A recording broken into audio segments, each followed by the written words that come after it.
personal experience, but that's kind of what drew me in. And I'll be honest with you, I heard about it from somebody else who's an avid investor, both traditionally and in crypto, multimillionaire. And he's like, bro, I want to give you a tip of a lifetime. This is the one to invest in. He heard it from some other folks, and I did some digging into it. And you guys remember buying fucking Safemoon at the early stages. Well, still to this day now, but it's familiar to us. But like somebody who isn't new to crypto, like trying to get Safemoon in the beginning, if you've never dealt with like DeFi or Pancake Swap or Trust Wallet or any of that shit, it was complicated. And I still think like it is relatively complicated, although the Safemoon wallet has certainly made it much easier to procure Safemoon. But like in order to get in early on a lot of these projects, you got to be willing to put in the research and like just dig through all the tunnels that it takes to get into Safemoon. But yeah, thanks for the reply to that. I appreciate hearing your background. It's cool. It's cool that there's so many younger people that are super interested in trying to change the systems that currently exist, because I'll be honest with you, like I'm a little bit older, but I'm not old, and traditional finance is going to fall off the wayside when you start looking at all these projects. Not to shill anything else, but I'm a holder of numerous other tokens at this point now as well, and I can kind of see the writing on the wall when it comes to tokenomics and reflections-based projects, Safemoon being the granddaddy of all of them. But you see all these other ones popping up, and it's just it's a great time to be in this space before I think that it really starts blowing off without extending this piece too much. I was listening to another spaces when they were talking about taxation, and that's going to be a big thing coming up in the future. I would like to hear what you guys think about taxation, because as younger and younger investors come into this space, I think it's something important for us to discuss. But I'm taking a step off the soapbox now. Let you guys talk. Yeah, when it comes to taxes, without going too much into politics, I usually am not a fan of taxes unless I can see the direct benefits of those taxes. So I think that right now, I mean, it varies so dramatically based on where you're living in the world when it comes to crypto, especially. But I definitely think it needs to be more streamlined. I think that there's going to be a lot of people, especially since crypto has done so well this year for many projects, not just Safemoon.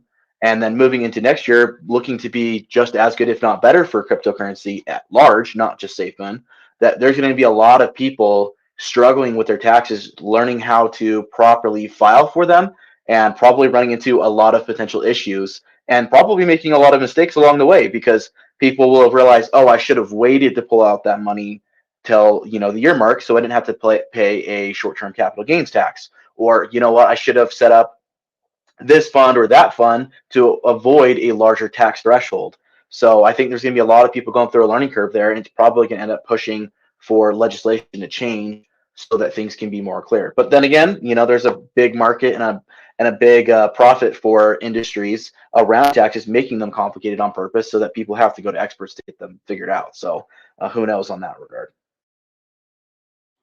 Yeah, I agree. So one of the points that was brought up earlier, something that I'm very familiar with at this point, is our CRTs and charitable remainder trusts.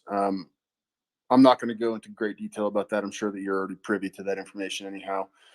But I do encourage the other listeners in the group to start doing your homework on CRTs and what that means for you, particularly when you have a ton of assets, both on the crypto side and potentially in traditional markets. And safeguarding your wealth for yourself and for your family. I will give full disclosure that to set one up initially is going to be a bit costly, but I think that a majority of this community that is paying attention and can see the utility that Safemoon is going to bring, I fully believe this 100%.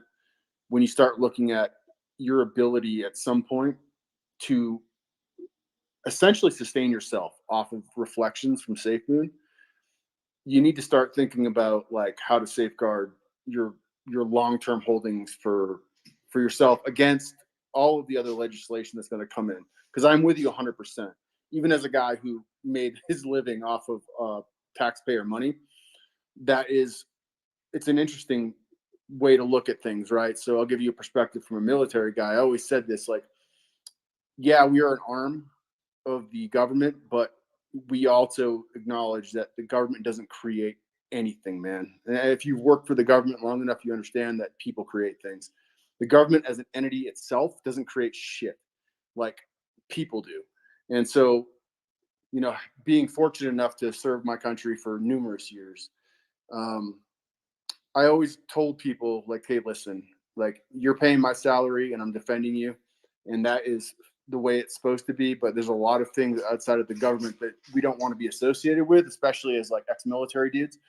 And when it comes to taxation and stuff like that, like, it's still within your purview to try to protect yourself. So I would suggest that most people look into whatever they need to do to sort of safeguard themselves from any of the penalties that would come from a situation like Safemoon. Because I'm saying it now, like, I don't get very active on Spaces. In fact, this is the first time I've actually spoken on Spaces because it's a small group.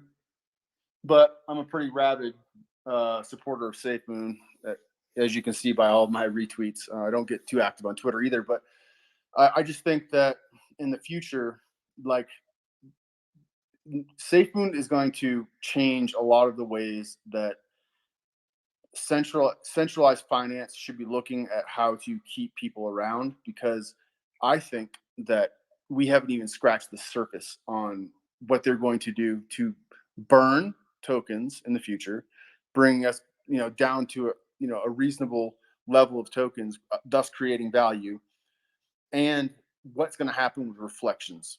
And those of us that are wise enough to hold on and have a decent enough bag are going to be very, very fortunate in the future. Because if I start doing the math in my head about, like, all the stuff that's happening with the green energy stuff, and Gambia being what it is, like, I understand the reasons why Caroni would have picked the Gambia for personal and professional reasons, but it's not just that. That is just a small use case. This is going to be much, much bigger than that.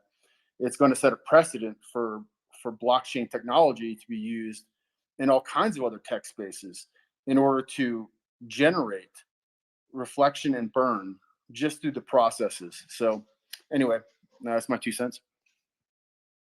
Yeah, for sure. Thank you for that. It's awesome to see other people in the community willing to come up and talk, that usually don't get the chance in these spaces. I know that sometimes in a lot of these spaces, there's kind of the same 10 to 20 voices that kind of take the limelight and end up speaking the whole time. So thank you for being willing to come up and kind of share your thoughts on your journey and where you've come from Safemoon and kind of your thoughts on it. So thank you. Yeah, man, sure thing. Yeah, I won't go too into detail. Just drinking a few beers, getting her between. I'm actually getting her fired up to watch the Rams and the Titans play. I'm not sure if you guys are football fans, but I'm a fantasy nerd, and I got Matt Stafford, Cooper Kupp, and AJ Brown all playing tonight. So I'm going to nerd right there for fantasy football. But yeah, I was also a very, very early investor of Evergrow. Super fortunate to have picked that one as well. And I'm not going to shill other tokens or coins in this conversation, but I think that stands as a testament for the direction things are going. Now, could that thing tank off and leave everybody, with nothing? It's possible, but I don't think so. I just think that excuse me, I think that the space is moving in that direction to where people are like, okay, if I put my money here and all it requires is other people to add in, their money, and if I dollar cost average the money that I get back in rewards back into Safemoon or any other project, and I exponentially increase my bag, the math makes sense, man. And it's complicated for newer investors, I think, but for older investors, it makes sense. Because I know you talked briefly about getting your 10x and then jumping out, which I totally agree with. There are certain cases when that is absolutely a viable solution. Take the money, run, reinvest it into a project like Safemoon that you believe has exceptional long-term growth potential, right? But I just see more and more of that becoming prevalent because you can't deny the math on that. Am I right? Not at all. You're not at all. Yeah, that's definitely the case, and that's why I said when I first got in, that's what I was looking at was just a quick 10x and out, right? But after looking into the project and seeing where this thing was going, I realized that would have been very short sighted of me. Yeah, I agree. Yeah, I mean the same thing. I actually never intended to get out of Safemoon. I always just saw the potential. Like I understood like the math. You know what? I'll give a lot of props to a dude that gets shat on in the community for whatever reason. We can touch on it if you want to, but I might have a different opinion on this. He was a younger dude, but like if you were following Mark in the early days of like the Safemoon Reddit and all of the videos and stuff, just breaking down the math for people, I think that was very important for like the early stages of Safemoon and growth and understanding what reflections can actually do for you with volume.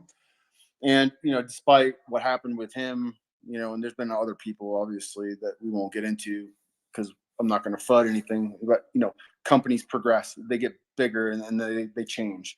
And I think Safemoon's going the right direction. However, the dude knew his math, and it made perfect sense. And like so for me, initially when I got in on a good word from a dude who's been in the crypto and investing space for a long, long time, and he's a guy that I took his advice very seriously.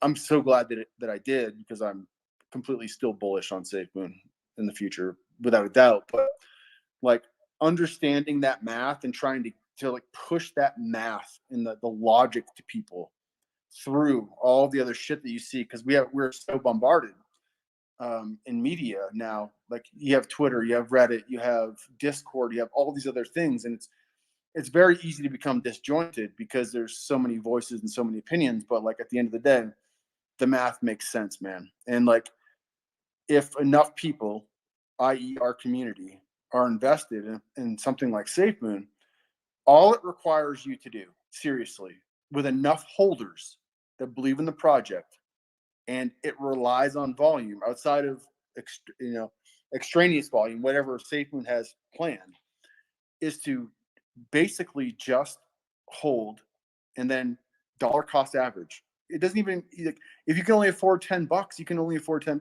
That's fine, but it'll exponentially increase, right? You just have to extrapolate from now until 5 years from now what your bag size would be. It makes perfect sense, man. No, it really does. And kind of to briefly mention Mark, when you're talking before, I think that Mark honestly caught kind of the bad end of a stick there. Not to dwell on that too much, but I agree. His math was spot on. I think that he would have been a great asset, but I think he tried to run before he could walk. And with everything that happened with his other project, it kind of just really harmed his kind of MO and his his position in the community. So that was unfortunate to see, but I don't think he had malicious intent as much as other people lost money and don't like him because of that, which is very understandable. I just don't think that was the case. But I agree. A lot of those early videos he made were very helpful in the community and being able to help people really see and understand not only tokenomics, but the way that Safemoon and the direction that Safemoon was going. 100%. Yeah. I agree with you. Definitely no malicious intent there. My thoughts are, again, purely speculation and opinion.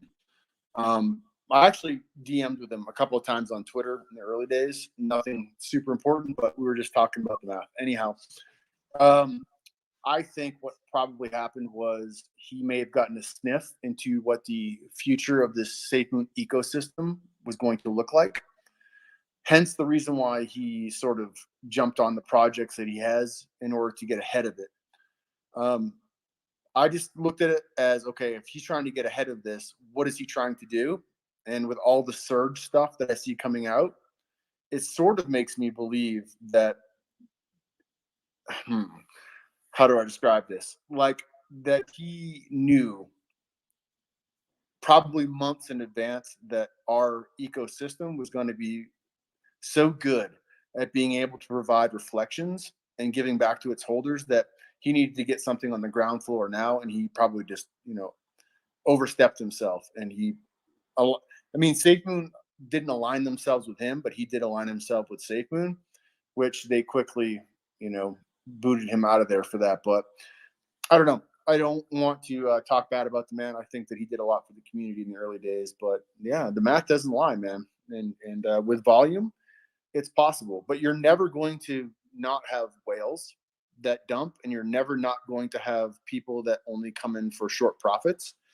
And I wish I could make younger investors understand that with time, if you have a good project, with time, if you just hold and you continue to invest in that project, that's where the real money is made. 100%. I think it was Warren Buffett who said that investing is just the patient taking money from the impatient, right? So with the way the crypto space works nowadays, in general, a lot of people are looking for the one crypto they're going to hold on to for a day, a week, even a month, and it's going to go up 10, 100x, and then they'll sell out and be rich. And I feel like in a lot of ways, because of how volatile crypto can be, a lot of people have really shortened their window of what they deem, a worthy wait time on a project. When we see these people that are literal millionaires off of projects, there's kind of two categories of investors. There's one, the people who got extremely lucky. They invested into something that was extremely risky at the time that they invested and got lucky on being able to realize those gains. Or two, they were patient and they waited years for that product to become something. I mean, if you look at the early days of Bitcoin, to tell people 5, even 10 years ago that Bitcoin is even going to be worth $10,000, they would have laughed at you. They would have thought that's ridiculous. It's never going to happen. And that you might as well just sell now on the all-time high at $20, $100, $150, right? Not realizing that today we're sitting at $60,000 of Bitcoin and we're looking to be at $100,000 of Bitcoin sometime in the next 3 to 4 months. So it's just, you have to be patient with projects. And a lot of people come into Safemoon, it goes up 10% and they go, well, this didn't go up 2,000% like I was told I was going to be a millionaire off of. This must be a scam. And that's not how projects work. That's not how cryptocurrency works. And if you think that's how it works, you're probably investing in a bunch of honeypots and a bunch of moonshots that aren't actually going to go anywhere in the long term. So if you want to be wise with your investments, you've got to look for projects that have utility, and utility takes time. Utility takes time to grow and to develop, because when we're doing things like we're doing in the Gambia, like we're doing things we're doing with satellite technology and everything else that Safemoon is doing, that's not something that you do overnight. That's something that's going to take years. Anyone who's worked with infrastructure in the past or knows anything about infrastructure, I mean, in the United States, we're trying to pass an infrastructure bill. If you look at some of those agendas in there, they're taking 5, 10, 15 years to actually be implemented, because infrastructure is something that takes time to build. And with working with infrastructure, it's going to take time to see that utility put into place. Yeah, exactly. Which is why I think that they chose someplace like the Gambia for myriad reasons, but like that's one of the places that's sort of burgeoning. And we all know the data points on the Gambia. Presumably, this group is pretty well versed what's going on with Safemoon, but like it makes total sense. It's essentially a clean slate, right? You've got a bunch of currencies that haven't worked or are extremely inflationary, and they're trying to establish some sort of standard for a place like that. And how do you do that? Well, it has to be widely accepted, and it has to be something that they trust, right? So that's why, like when the team talked about security being the first and foremost, that comes from a very like basic military tactical standpoint, right? You have to establish security before you do anything else, and that's exactly what they're doing. And so when I see a lot of what's happening with Safemoon, I'm just going to give you my perspective from a dude that's fairly well versed when it comes to that kind of stuff. But like you have to establish security first, right? So whether it is security for intellectual property, or whether it's security for your wallet, or whether it's security for whatever is happening in those other countries, like they're not going to put our resources into a place without having security first. And I think that I hope that a lot of people would understand that a lot of like whenever they hear it like NDA, I just laugh and I'm like, I totally understand.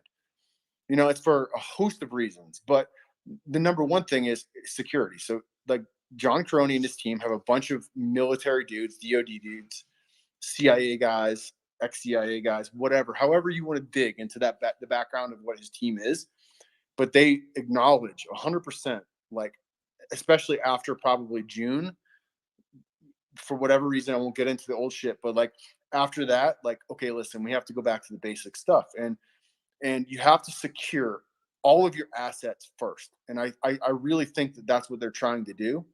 And that makes me even more bullish, man, because I understand what they're trying to do. Like, I totally do.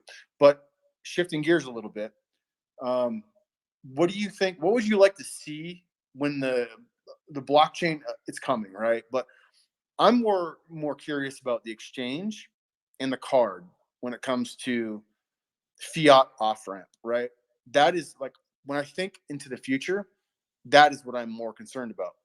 So I would like to hear your opinions, or the group rather. What projects would you like to see on the Safemoon exchange, and what do you think about fiat off ramp in the future? Because I have some opinions, but please go ahead. Before we hop into that, anyone who's listening now that would like to be a speaker, go ahead and just put in the request. I'd love to have you come on up. You know, Safemoon Viking, I know you've been vocal in previous ones. You're welcome to come up and talk, brother.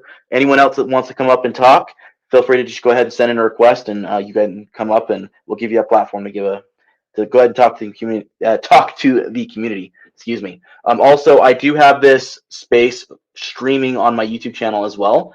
So if anyone prefers to watch there, you're welcome to watch there. And then occasionally, if anyone on there asks questions, I'll make sure to get their voice heard here as well. So if they've got any questions or comments there. So anyone who wants to come up and talk, just go ahead and request it here, and we'd love to hear from you there. But as far as your question goes, when it comes to the exchange and the off ramp, I think the off ramp is part of the reasons why we're seeing some delays. And the reason for that is because they have spoken numerous times about the fact that they want to be within all regulations and be, all their I's dotted, their T's crossed. So that way, when it comes to government oversight, that we are within all the legal laws of those different entities, whether that's here in the United States, whether that's a specific state within the United States, or that's somewhere else around the world. That way, when we go on off ramping, that is where we run into some tax issues. That's where we run into some accountability issues with governments. And so I think that's probably part of the reason why we're seeing some delays. But I think that is an essential part of the exchange, is being able to on ramp and off ramp to fiat, whether you're going one way or the other. So I think that's going to be an essential part. But to me, I think the biggest part of the exchange, because there's hundreds of exchanges out there now, the biggest kind of draw to the exchange is going to be the cryptonomics. I mean, you've got people out there they've been holding Bitcoin for 10 years, and they're going to continue to hold Bitcoin, and that's not going to stop. So why not hold that in a place where you can literally accumulate more Bitcoin by just sitting there, right? And that's the same for any other project, whether that's Bitcoin or that's Dogecoin or that's Ethereum or that's Cardano or whatever that is. It would be awesome to be able to just sit there and earn more over time, because you were going to be holding it anyways. And I know there's staking and there's other opportunities like that out there, but some people just may not want to do that, or they may not know enough about it, and they'd rather just have it sit in an exchange where it can accumulate that way. Yeah, exactly. So that was kind of what I was getting at. You and I think exactly alike. I think that because staking usually requires you putting your Bitcoin or whatever other major coin you have into a stake for an extended period of time. Yeah, that sounds nice, but it's just sort of like owning a CD, right? And we all saw how that played out. And not to say that staking is bad, because it's not necessarily bad, particularly if you own a bunch of tokens or coins. But I think when you talk about reflections, you get real time feedback based on volume on an exchange.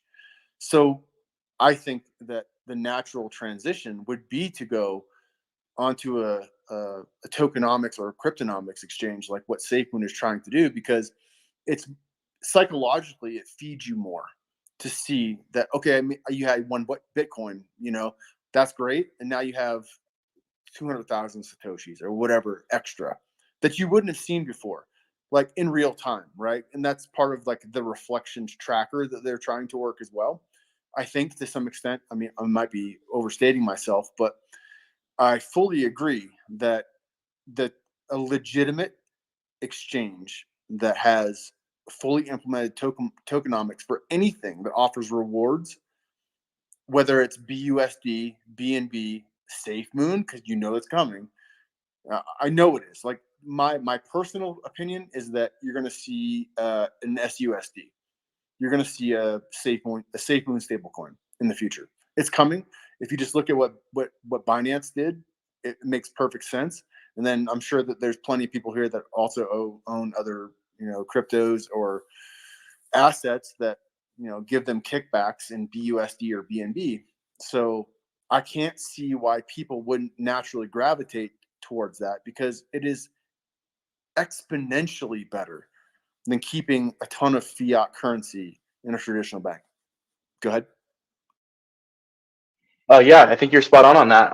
I don't see any reason why we would not have a SUSD in the sense of it being, on the Safemoon blockchain and a tethered coin, or for lack of a better word, to the US dollar and probably other cryptocurrencies. I don't see any reason why it would be just USD. I mean, I know that USD is kind of the standard around the world as far as a fiat goes. But I mean, there's no reason why that can't be tied to other cryptocurrencies, rather other fiats as well. So we could see S pounds in the future. We could see S reais, which is the Brazilian currency, cryptocurrency. That could become a thing that we see in the near future. I definitely think that that's something that they would do, and I don't see any reason why they wouldn't. Yeah, I mean, it makes a lot of sense to me, man. Well, does anyone else want to come up? I think we're all having a great conversation. I know there's a lot of listeners popping in now. If anyone wants to come up and speak, go ahead and put in the request. Should be in the bottom left corner of your screen if you're on a mobile device. I'm not sure, but I don't believe that you can currently speak if you're on a PC. So if you're looking for it, you can't find it. That's probably why.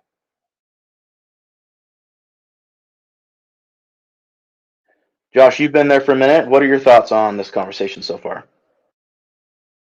Trying to take in everything you guys are saying. Again, I'm kind of new to the space, but I got a few opinions. Definitely on taxation. I'm with you. I don't even know, all of the ins and outs. I would end up having to pull, some kind of financial advisor in if I was thinking about pulling out. Even right now, I mean, because I've had some gains. I've been holding for a while. So, but really though, seriously, I'm thinking long term holding. I'm trying to live off reflections, that kind of thing. So even if I was doing that, I don't even know. Who knows what it's going to look like by that time, years from now. So I don't even like to really get into finances and stuff like that. But as far as taxation goes, I think my thoughts is mainly that most people, if you want to get into talking to really rich people, like billionaire people, that will tell you that the poor people work for money. And then what I've definitely seen just being new into the crypto space is that a lot of people are using it as a way to quickly 10x their fiat gains. And I don't look at it like that. I think I'm trying to make the least amount of dollar that they know about and can tax as possible. And just like most rich people would tell you to invest in something like real estate or companies or whatever, most rich people won't even tell you to invest in crypto right now because they don't understand it, like you said, or they want to keep your eye away from the shiny thing. They want you to keep being a capitalist drone. I'm thinking, okay, 20 years from now, even 10 years from now, what am I going to want to do differently than what I'm doing right now? And that's invest in crypto of some type. And I go, okay, what do I want to do better than that? Better than my 10 years from now self? If I can go back and change something, it would be, okay, invest in the best crypto. And so what is that? And it's not something that's, everybody's already using. Look at the projects just like you would if you were looking for an Apple or a Microsoft 20 years ago. Like, what is that going to look like right now? And Safemoon has every evidence all over it. And you got people talking about it that are in the space, like DOD and IoT and all this other stuff. And it's all there. We all are, like, the bubble's about to pop. We can all feel it. It's just like not just cryptography as a currency, but just blockchain technology in general. How is this going to change the space? And Safemoon is about that. They're not about, go into the moon. It's funny how they named it that, but it's really not about that. And eventually, if you're one of those holders that bought into it and held on to it for the longest time, you will be rewarded. It's all there if you just look at it. It's kind of like, if you go back and look at, all the evidence that was there for like Bitcoin, like you said, I mean, if somebody told me when I first heard about Bitcoin that it'd ever be worth $1, I would have laughed at you. And it just goes to show you, like, these people who held it even since then, if you mined 5 Bitcoin and just held on to it, how like crazy that would sound right now. So, and Bitcoin had not even the potential to be anything like Safemoon does right now. So I'm just saying, if you're in on it now, congratulations. Hold on to it. That's the only thing you can mess up on. That is the only story I've ever heard that matches up on any crypto other than a rug pull, is that they sold it too early. And so congratulations, you found the one. That's all I can say. Well, thank you. Yeah, I think you're very insightful on that. And like you mentioned, it's all about perspective. So a lot of people are always looking at it like, oh man, Bitcoin was at $10, now it's at $50. Holy cow, you know, and that was a big deal at the time. But now we're sitting at thousands, and so what's to say that that's not going to be the exact same situation for Safemoon, right? So we're going to be sitting at about half a cent right after consolidation, assuming that we do it around the same price that we're at now, right? After they move over those decimals. So when people look at Safemoon, they're going to be, oh, it's at half a cent. It went up to a penny or it went up to 5 cents. I'm rich, and there's going to be people who sell out of it. There's going to be people who do it, right? Whether it's because they're not involved in the community itself and don't really understand the project and just went into it because they heard the hype and sold out on a 5 or 10x. But then what's to say that those people aren't going to look back in 5 years and 10 years and look at and say, wow, I own Safemoon at 5 cents and now it's worth $3, it's worth $10, it's worth $100. Look how much money I could have made. And then that same group of people will look at the same group of people in 5 to 10 years and say the same thing. Wow, it was $100 a Safemoon, now it's 1,000. You know. I gotta say this, man, and I keep hearing that. That's another story I hear a lot about. Is like, people get upset when people sell for life-changing gains. And look, I'm sorry, there's gonna be some people that just want to make enough to buy an Xbox or something. But if you can sell whatever you've bought and you can pay your 30-year mortgage off or whatever it is that your goal is, and that changes your life, even if it doesn't make you a millionaire, you should not feel ashamed of doing that. And especially for Safemoon, it is that ecosystem of people changing their lives or day trading or whatever it is that continues to give the holders back. So everybody wins. The whole ecosystem is you get in on it and you win no matter what, as long as you don't sell until your financial goals are met. And that's it. I think that, and to average down on your price, and that's just a basic crypto rule. But I mean, honestly, this is the one that, if you were to truly just be patient with it and invest what you can afford to lose, just so you don't look back on it and regret. I think really the only regret you can make is just not having done it. But it's definitely the one that I think for a long-term investor, it gives you a safe way to kind of sit back and, like you said, just kind of watch the reflections come in and just know that in time, as long as that price steadily increases with a good plan behind it, a good roadmap, I mean, you can't lose. You just can't. The math is there, like you said. Yeah, and I don't want anyone to confuse the fact that I was telling people not to take profits. I mean, first of all, I'm not a financial advisor, and everyone's situation is going to be very different, right? Some people, a 2x on whatever money they invested is going to be life-changing enough for them that it doesn't matter after that, right? So everyone needs to seek financial advisors on their own and be able to figure out a situation that works out best for them. The point I was making is just that there's a cyclicalness when we look at investments, especially like we looked at Bitcoin, which is our longest running cryptocurrency, right? So it's all about mentality, and that mentality will change over time. That's what people ask. Well, if Bitcoin's at 60,000 now, why isn't everyone who's held Bitcoin millionaires or billionaires? It's because some people took profits. Some people saw the amount that they wanted or that they had hoped for at the time, and they'd sold out. And then the new kind of generation of holders comes in and buys in at that price and then sells out at a later price, right? So that same situation is going to occur with Safemoon. So when I hear people say, well, if Safemoon was really going to hit $100 in the future in 5 years, that would mean there would be 2 million new millionaires, and that's never going to happen. And the reality is that's not going to be the case, because there's going to be people who will take profits, who will sell out because they've hit whatever margins they need to hit, or because they have had the psychology of looking at an account that has $100,000, which is money they'd never seen before in their life, or whatever that number looks for you, whether that's millions, or that could even be 5 million, $5,000. And when you see that number fluctuating off of the volatility of the market, and that 100,000 is now 80,000, and it goes up to 120,000 and down to 100,000 again, some people, that psychology really messes with you, and they're going to sell out because they can't handle that stress of knowing that they're swinging that many digits all the time, and that they could potentially lose out on those profits at that time, right? So there's going to be new generations. So as that first generation of Safemoon holders takes their profits and either sells completely out of their bag or lowers their position in their bag, that next generation will be buying in for the first time, right? So all of us here, I would say, are in the first generation, but that second generation is going to be those people who have heard of Safemoon but don't want to really go through the process of the buying process now because it's too difficult, or it's going to be those people who are just getting into crypto in the next few years. I think that second generation you're talking about will come as soon as they're, like you started to say, there's got to be that second generation of way to buy in. You're only getting the people who are willing to go through the swap process right now, whatever wallet that may be or whatever exchange that may be. But when you finally get to an accessible way of purchasing where someone who can just put their card number in or have it stored in whatever application they have and can just hit buy and they have it, whether that's at an exchange wallet or their own wallet or whatever, when it becomes that easy, I think we'll start seeing the volume that we're all looking for the the fast gains for those people who want to gain something within a year. And then when the burn stops, there's this whole nother, if you look at the equation of how that's calculated, that we'll start seeing that, and that's exciting. But even more so than all of that, I say the projects that are there. That's what, if you look at holding for all of that, to see that come to fruition, you're talking about several generations of holding. And I think that's where we'll see the life-changing gains that some of us really and truly, those few that are looking for, that's when that'll come. And it's a whole different level of holding where you're only withdrawing, what you need and that kind of stuff, depending on what you put in.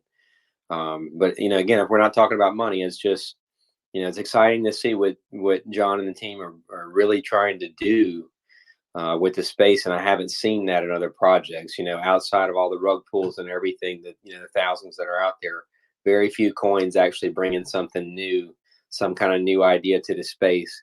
And I think Safemoon too has taught new investors like me, it's a ride. There was not even a chance for, there may be a few people that got in the beginning, for quick gains like that. But for most people who've held on this whole time, they've taught you one thing, and that's just to hold through it. And so now that we're now seeing some gains, from kind of cool and everything. But I think hopefully most people, if their goal was to hold it, then they've kind of been trained to do that now. And hopefully the diamond handers and things like that, they've been tested this whole time. Maybe these gains aren't something that's going to phase them. I'm hoping for that. Yeah, there's a lot of potential here to really change many people's lives when we look at Safemoon. Not only for the holders, because we're all holders and we all want that for ourselves, but think about the people in Africa that this is going to transform their way of life. There's probably people. Go ahead. No, I was just saying, absolutely, you're right. It's going to change people's lives, and that's something that, to me, that's what it's all about. It's going to change a lot of lives on both sides of the coin. No pun intended. For sure, yeah, for sure, especially in the Gambia. There's a lot of things coming down the pike, like we talked about here in the future. We're about 50 days or 50 and change away from the end of this year, and that we know of about 10 to 15% of the items that are going to be involved in the Safemoon ecosystem that have been either announced or hinted to some degree, right? And of those, we're getting the exchange. Hopefully, an announcement about Project Phoenix, although they have mentioned that may be pushed back to January. We're getting consolidation in V2 of the token. We're getting the blockchain, and we're getting a host of other things coming in the next 50 days, right? So for people who are sitting around going, well, if all this is going on, why aren't we seeing price action with Safemoon? And I would say that this is probably just a consolidation phase and almost kind of the calm before the major storm as that hits when we get this new information in December. Anyone who's listening to Gandalf talk about that we're going to be doing backflips in December. If anything, that's going to let you know that we're really looking for some major firestorms, and firestorms in a good way here in the near future. Yeah. So if I may, another thing to consider, and again, this is kind of me speaking on my background, is government contracts, and I'm not going to go too deep into what that means, but my thought is that based on the connections and the family and the history of the team that has been assembled at this current juncture for Safemoon, I am at this point pretty solid on the idea that there's going to be government contracts from the United States involved in what's happening with Safemoon. And the reason why I say that is because of the stabilization of parts of Africa. Why do I say that? Well, there's a lot of reasons, and I'm sure you guys can cast your opinion on this, but if you dig deep enough, you can find that there's a lot of other countries that may not have our best interests at heart as Americans that are trying to sort of engulf Africa in their own government ideologies and or doctrines, which I don't want to get into politics. I'm being very selective about how I say this. So my thoughts are that it is a much safer bet to bet with Safemoon and the United States government when it comes to trying to establish some sense of democracy beyond what already exists in places like Africa, and stabilize government and stabilize currency. Because if we don't do that, then other foreign actors will come in, and that is not what we want. Now, again, I don't want to be political, but I am saying purely from a investor's perspective, that is also something to consider. Soapbox off. No, for sure. I think as far as government contracts, I would only be hesitant on that one to push back a little bit, just because historically the U.S. government as a whole has been, I wouldn't say anti-crypto, but hesitant with cryptocurrencies. So is that something that potentially down the road that could become a thing? Yes. And maybe even the small departments to some degrees, kind of not in the visible eye of the general population. That may be the case. I just don't see that happening, in the short term, with the current standing of the way the government has been acting towards cryptocurrency, if that makes sense.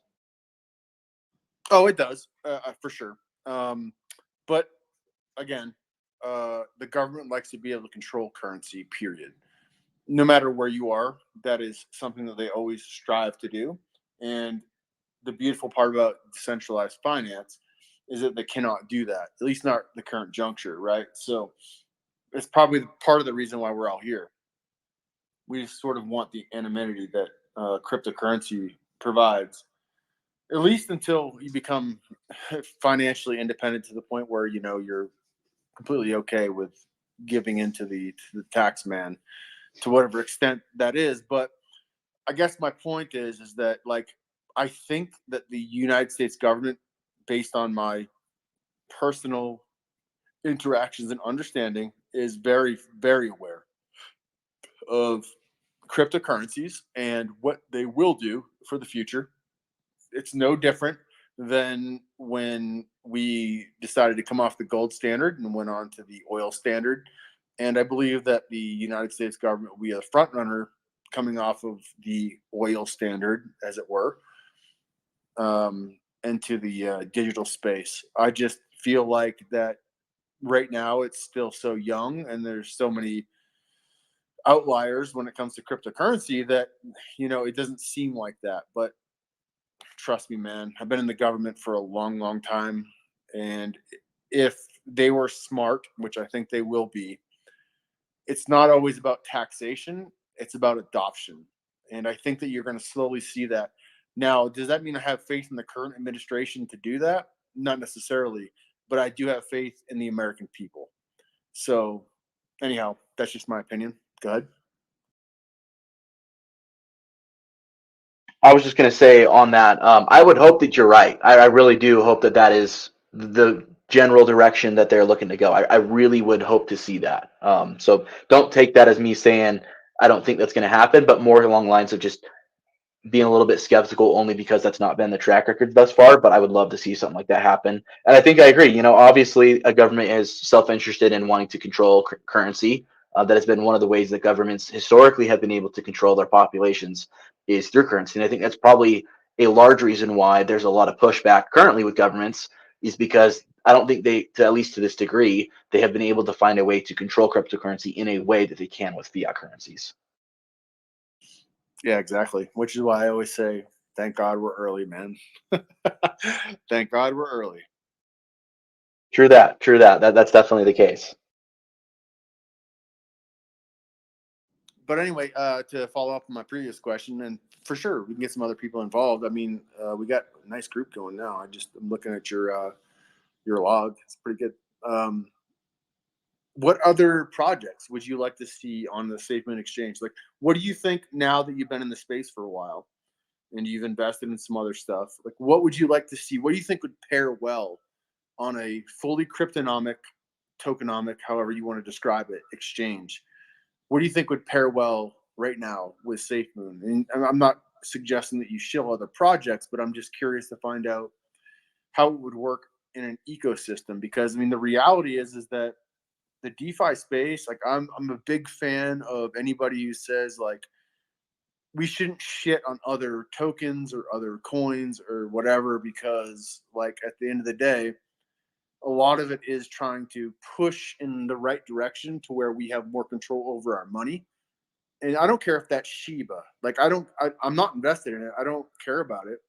But I understand the utility purely based on the fact that a community wants it. Same thing with Dogecoin. Like I didn't invest in Dogecoin either. Like I didn't see the point in it, but that doesn't mean that I'm right or wrong. It just means that I chose to not put my money there. But I can understand people saying, listen, I'm tired of the current financial system that exists. I want something else to where me and other people within the community can boost up a token, a coin, anything, and see gains and profits. And I can choose to take those out when I want to. Well, fair enough. But like, we won't get into the whale discussion. However, what do you think? What would you like to see as far as an exchange goes? In the self-interest of the Safemoon project, I think the best projects are not necessarily ones with specific use cases or utilities, but the ones that bring volume. So when it comes to the exchange, well, rather when it comes to Safemoon in general, the thing that we want most is volume. And the thing that will run the exchange will be Safemoon. Just like how Binance uses Binance or BSC to run their exchange, Safemoon will probably be the backbone that runs the Safemoon exchange. So in that regard, our biggest friend when it comes to exchanges is communities and projects that will bring volume to Safemoon. So yes, that's Dogecoin. Yes, that's Shiba Inu. But that's also Cardano, Ethereum, and Bitcoin. So really anything in the top 100 coins would be an awesome asset to have paired in the exchange, because they're going to bring volume, and volume will bring burn. And that will also bring reflections for holders. So that's something that we definitely want to see in the exchange, because that's going to help all Safemoon holders collectively. Yeah, exactly. So, to carry on this conversation, it is my opinion that the reason why the wallet took as long as it did to come out, and is why it's getting as many updates as it is, because not only is it going to be the method of use for an exchange here for us folks in the US, but in other places like the Gambia and other places where they may not have direct accessibility, or had not previously had direct accessibility to an exchange or a consistent network or any of that stuff, which is what I truly believe that SafeMoon is doing with IoT. I'm 100% certain, in my opinion, on that. What do you think about how the wallet is going to actually tie itself into an exchange, or the exchange, or however the exchange and bridges work in the future? So as far as that goes, that was actually answered in the last AMA by John. If anyone needs to go back and rewatch that, I do have that on my channel, as well as like a 9 or 8 minute video that goes over like the details or the more important aspects of that. But in there, he actually talked about that, because someone asked, how will the exchange and the wallet be kind of tied together, implemented? And the basic consensus that they mentioned was that the exchange will most likely, again, this isn't guaranteed, right? So this isn't anything confirmed, but this is what they alluded to, is it will be just another tab within the same app. So there won't be a new exchange app. It will just be essentially a new tab that you would click on that would take you right over to the exchange. So your wallet and your exchange should be nearly seamless. So that will make it even easier for users that hold their Safemoon in a wallet, that they're not going to have to try to send all this new stuff to a new app, or have to connect a new app through a DApp or anything like that. It'll just be all within the same app. So it's like they mentioned, they want security. So I'm assuming that that app will have all the security features that will be necessary to keep it safe, but also they want accessibility. And that would be a way that they can make it more accessible as an exchange to the holders by just implementing it right into the same wallet. So all you have to do is press an update button, rather than downloading an entire new set of software or having to use a DApp to try to connect your wallet to the exchange. Yeah, I mean, that's brilliant, man. Like, that is the way it should be. Most people are not going to, like, they don't, like, when I envision what new, not us necessarily, but like new people coming into the crypto space would want when it comes to accessibility to an exchange, like they don't want to know the underpinnings of what an exchange actually is. They just want to be able to hit a button and buy stuff. And that's exactly what they're trying to do, which is brilliant. Like, these guys are on it. They know what they're doing. And I'm just happy as hell that they chose to not rush these products or like rush anything beyond, the previous stuff that we had discussed, because they can understand how the average user and media in general operates, right? So to be able to hit a tab to go to an exchange is probably like a whole bunch of things that happen underneath the surface in order for that to make it happen. Like, when you talk about all of the fiat processing and like tokenomics and all that stuff that the average user cannot see or understand. But I respect the shit out of them for actually taking the time to get the products out the right way before the rest of the ecosystem comes out, because they're being brilliant about how they do it. And that's why they said hold from the beginning, and I trust them, man. 100%. Yeah, I definitely agree with you on that. Let me see Safemoon Sam. He seems he wanted to talk, so we'll bring him up here and see what he has to say. It looks like you guys have the same profile picture. Yeah, I didn't even notice that. Apparently, he's got good taste in profile pictures. Hey, gentlemen, I was going to add just something that maybe wasn't already mentioned already. Obviously, the roadmap that they have for projects, these are not dotted lines. These are direct lines that's really going to push forward with their roadmap agenda.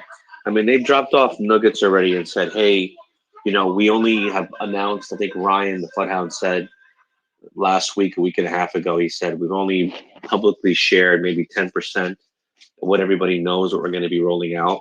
So that is incredible in regards to the short amount of time with all the stuff that's coming out this year. But one of the big things that they've already alluded to, and I guess they're leaving more breadcrumbs, is the concept of connect. And, they do want to connect the wallet with the exchange. All of that's going to be on the same blockchain. Then we have this component with Gambia, which not necessarily means we're powering their country with power, but being part of that infrastructure where there's an ecosystem that supports commerce using phones, because there's so many people in Africa that are unbanked. So the whole concept of connect means it's going to be another layer, another ripple, another factor in the application design, where now people can connect in ways they never thought they could connect with before. And then I'm not a big fan of NFT, only because maybe my kids were into it with skins and video games, but that's another ripple. So, I don't know any other coin, and I've done research on other coins since following Safemoon back in the end of March. I don't know any other coin that has more robust, diverse projects and true utilities in this space. I mean, I choke when I go into a space on Twitter involving Sheev. I mean, don't get me wrong. I mean, Sheev's really popular. So is Doge, but they're not doing anything.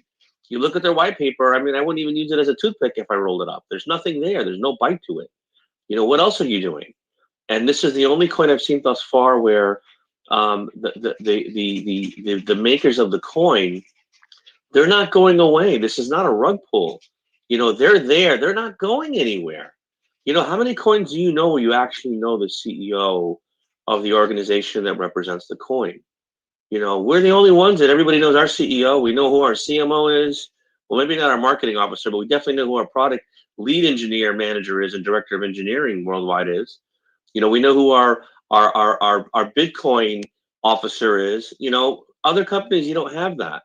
And the fact that we have such a diverse amount of people that are holding, and even today, I was helping my sister buy Bitcoin, and it was, not Bitcoin, buying Safemoon, and it was still a shit show because we're in New York and you can't use the Safemoon wallet directly because Binance is barred. And even with Bitmart, we were having problems. I actually had to buy it, which didn't bother me. She bought it. She sent me some XLM. I flipped it over on my Bitmart cart, and I was able to set her up something, a trusted wallet. So she's a happy camper for that 5-year hold. But what I was going to say is, you have no coin that have this level of interaction with its actual end users. You know, this is not a one night stand. This is an ongoing fairy tale that just keeps getting better and better and better. And I know I sound a little long-winded tonight, but I just wanted to say there's a lot of pieces that we still don't know, and I'm excited. I am kind of a little worried because, you know, we used to worry that it's taking forever for something to get done. Now I'm like, listen, guys, if it works and we got to slow it down, slow it down. I don't care, you know. But anyway. Well, thanks for your comments. I think you're spot on in a lot of ways on what kind of what you're saying there. It's funny that you mentioned that they're vocal compared to other crypto projects, but I just want to point out that do you know of any company or companies, plural, that are this involved on this level with the end day user? I mean, sure, there's companies out there that will have, you know, meetings with their with the stockholders, and okay, to some degree, I guess we are stockholders to a certain degree by comparison. But what other company do you know of has this level of communication with anybody? None, man. No, none. Yeah. No, so not to cut anybody off, but like the reason why I was bringing that up earlier was because of ethos, right? And like the reason why I was so bullish on Safemoon, especially after they brought Ryan on, was because, again, a personal thing, as a ex-military dude and a longtime DoD guy, they care about ethos. Like, they've been pretty clear, or at least John has, and so hasn't Papa. By the way, Papa was a DoD contractor as well, so that's something important you guys should know. Thomas, I don't want to call him Papa, but anyhow, you guys know what I'm talking about. But like the ethos is what matters, and every single day they come out and say, "Nope, this is what's happening. This is what we're gonna do," and now we don't care about what anybody else thinks. And I love how absolutely confident they are about their project, and they're going to make it work. That is, like, from my background, that is the most important thing, because even if it burns to the ground and everything else around it happens, it won't be because they quit or they rug pulled or any other reason. But you know what? That's investing. And in crypto, that is a rare as hell, man. Like, I have a bunch of other projects too that I hope would have the same level of confidence in, but chances are no, man. Like, I'm just telling you from my experiences, yeah, I'll bet in the right team, man. That's all I'm gonna say. I totally agree because I bought a bunch of other coins that do follow the Safemoon model, and that means about 4 or 5 of them have reflections, like Baby Doge, for example. I won't even look at a coin if it doesn't have any kind of reflection. So I was talking to my wife the other day about that. I said, you know what? I think I'm going to go hard. I'm going to sell all my shit coins, excuse my language, dog ones included, and just go all hands in on Safemoon. And of course, the worst of me got the best of me. She said, no, diversify. You got to mix it up. I mean, Safemoon will go to the moon, but you also want to be prudent and and make sure that you actually diversify what you have in your portfolio. As much as we love Safemoon, you still want to be careful. Yeah, man, that's good advice. I've been in the investing game for 20 years. So not to show my age, but I got lucky and I started investing when I was in my teens, actually, in the military, and both in traditional markets and now in crypto for the last quite a few years. Diversifying is very, very important. 100% would tell anybody else that's listening to do the same thing. And that isn't to say that I'm not bullish on Safemoon, because I am. But what I can say is that psychologically, it makes for a better day when a project like Safemoon has been down, like we saw from June, July, August, September, almost into October, dark days, right? But you still believe in the project. You keep buying in, you buy dips, you do all that stuff. But at the same time, you can't stay solely focused on one investment. You have to look at other things that are going to creep up in the space, whether it's crypto or whether it's traditional markets, and I won't go into a diatribe about traditional investing, but I'm now much, much safer in my traditional investments. But yes, you should do that, man. And I don't I don't look down on you for doing that. I think it's a wise thing to do, and hopefully you can just make the best decisions that you can. There's a lot of shit coins out there, and there's a lot of scams, but you hope you pick the right one and don't ever spend what you can't afford to lose. That's all. For sure. I've got a question from the live stream on the channel, so I wanted to go ahead and give them a voice. So Levi Valley on there asked, what plans does Safemoon have in the works for the metaverse space? Does anyone else want to answer that, or should I take that? I was asked that question by my cousin in Cleveland, and whether or not he should stake or invest in these plots in this universe where you actually could buy property. And he was telling me how major companies have also already purchased these little virtual plots, if we're talking about the same thing. And again, I'm new to crypto. That's even new to the new squared in regards to another angle of the evolution of crypto. So I don't know how that's going to take off. But as a general rule, from what I did notice about crypto as a general rule, usually the first in, first out are always the winners, especially with new technologies. But I'm a little pessimistic, unless, of course, you want to add something else to that. For those that don't know what the metaverse is, essentially what that is, well, the people spearheading that is going to be Facebook, who has now changed their name to Meta in order to create what they're calling the metaverse, which is essentially, if anyone's read or watched the movie Ready Player One, that's a good fantasized depiction of what that is. So it would be basically an alternate reality that's virtual, so using most likely virtual devices such as VR headsets or AR headsets, which is augmented reality, where it's a mix of both reality and virtual, where you could essentially create like an avatar and go into a virtual reality and be able to interact in that virtual reality, from everything from like a physical looking space where you can communicate with other people to sitting in what would be a virtual movie theater to watch a movie on a big screen, to having, adventures that are more video game related. That's kind of the metaverse. And so, yeah, there's people who are essentially buying virtual property or virtual spaces so that they can go ahead and build in those spaces for that metaverse. And there's actually other projects out there. I don't want to show further projects that are actually also getting involved in that space as well. So as far as what Safemoon has specifically said to get into that space, they have not. However, like mentioned before, and that's been mentioned by Brian himself, we only know about 10 to 15% of the total things that they're involved with. So is it possible that they have deals with Facebook or other projects that are going to be involved in some capacity to that space?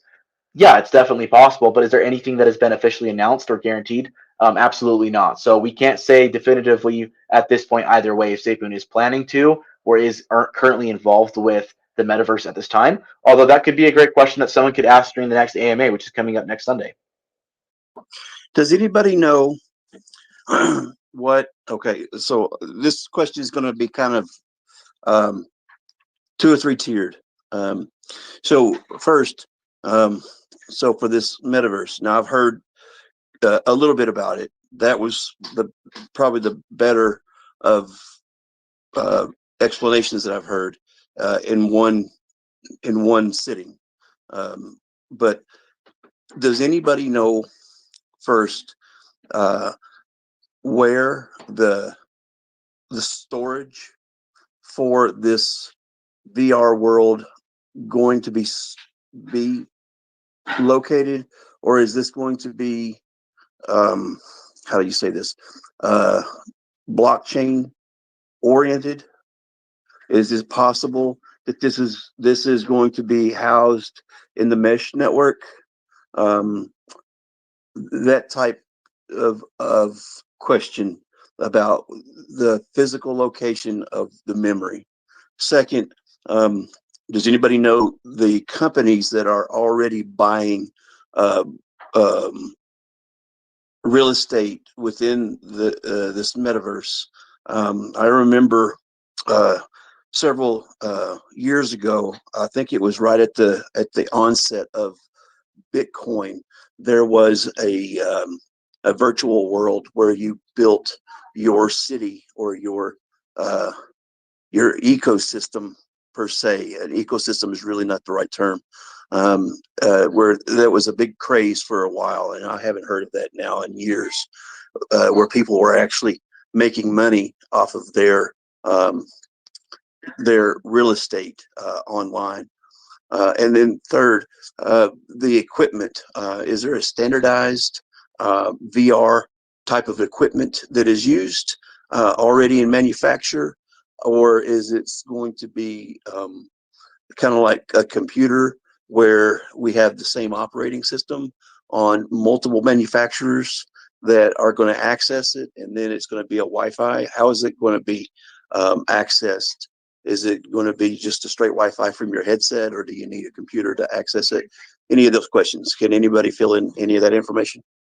Yeah, I can. So this is kind of something that more in my realm of things, just because, anyways, I would need to go into backstory of why. But yeah, so there's a lot of answers to a lot of the questions you said. So the first one I wanted to address is it going to be on the blockchain or is it going to be on the internet? Where is that housed?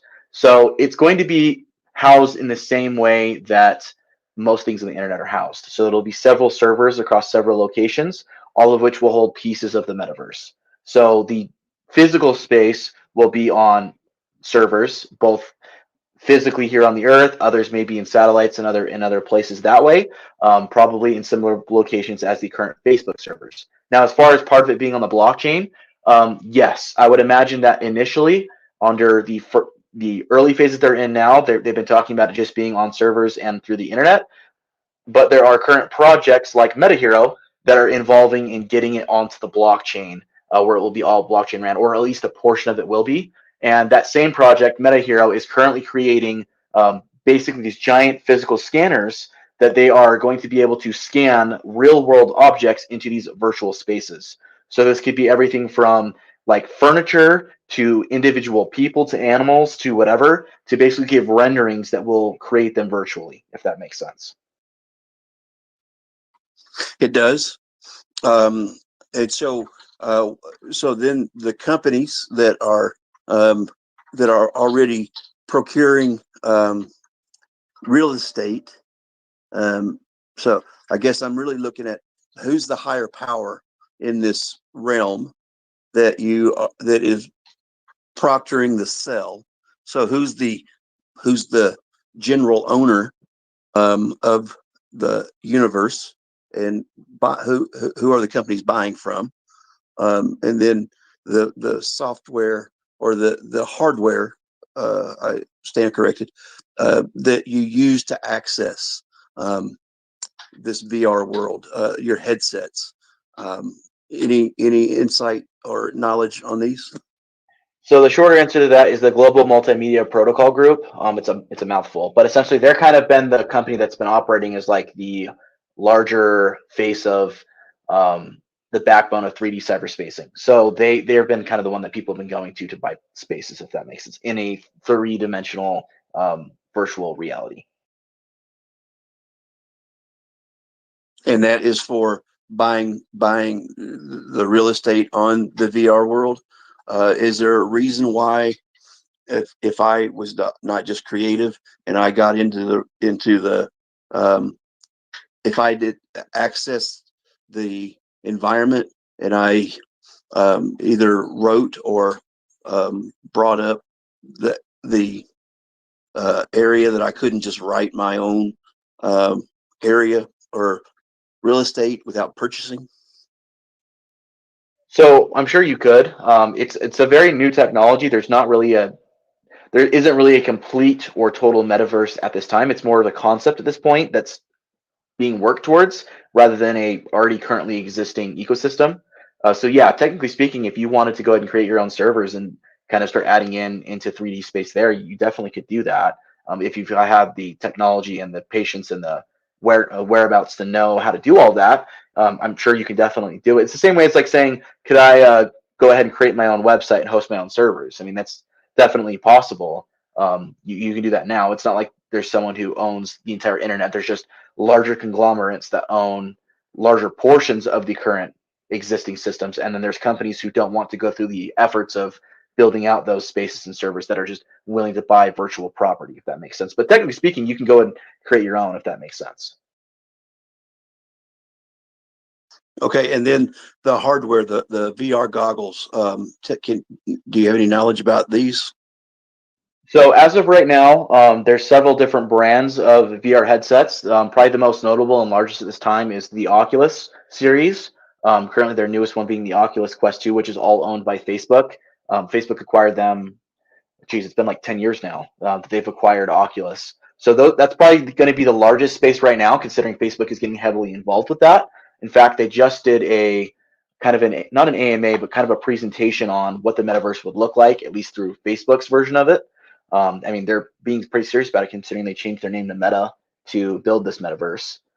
So they're probably the largest right now, but there are other Oculus. There are other virtual reality companies like TC and others that have built out their own VR headsets and things that I'm assuming in the near future could probably also access. Again, like I said, this is a very, very much cutting edge technology, very much an evolving space, and I don't think there's necessarily right answers on that. Definitely something to do your own research on. That's probably the extent of my knowledge on it. Like I said, I know a bit about it, but I'm not like an expert on it by any means. Appreciate the deal. Well, let's kind of circle back down to Safemoon, and that's kind of the point of the space, right? So we kind of want to keep on topic there, although things like this are fun to talk about. Hopefully one day Safemoon will be somewhat involved in that space. Did anyone else have any other questions or points they wanted to bring up? It could be questions that you have on why is consolidation done this way? How does that change things? How would things look on the outlook? Any technical questions are also welcome as well.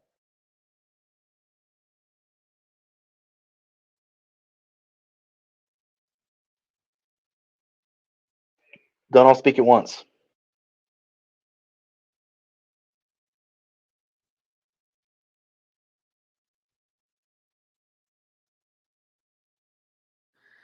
So I'll bring something up. So I'm not. I missed some of the more recent talk about I think it's the wind turbines and how that has sort of an IoT implementation behind it. I know it has something to do with the burning of the token and everything. But can we maybe bring the topic on kind of what's going on there in that space with what you guys kind of know about it, so I can kind of get spun up there and for other people that may not know.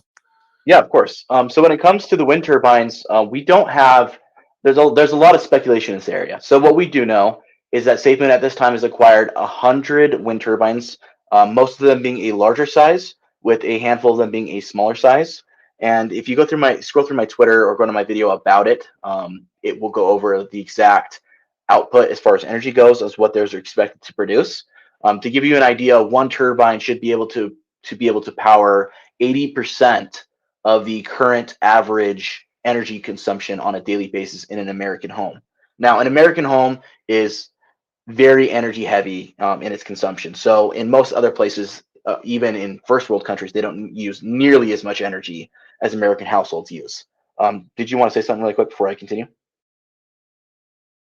No, I've got quite a bit of information about this as well. So I was going to let you go on, and then I was going to add in where you finished off.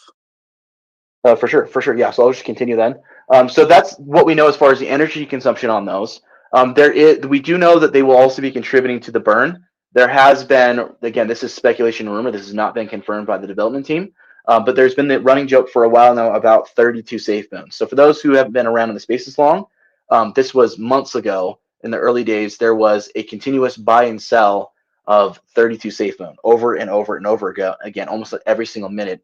It almost seemed robotic. And so that kind of became known as Safemoon 32, as like kind of an inside joke.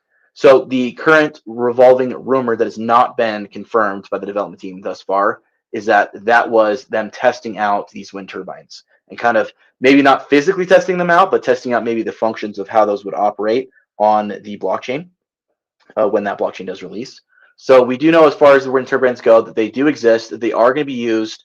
And this is according to John, I think it was yesterday or today, that he mentioned that they will be helping to contribute more towards green energy and undoing damage done by current cryptocurrencies and their energy consumption levels.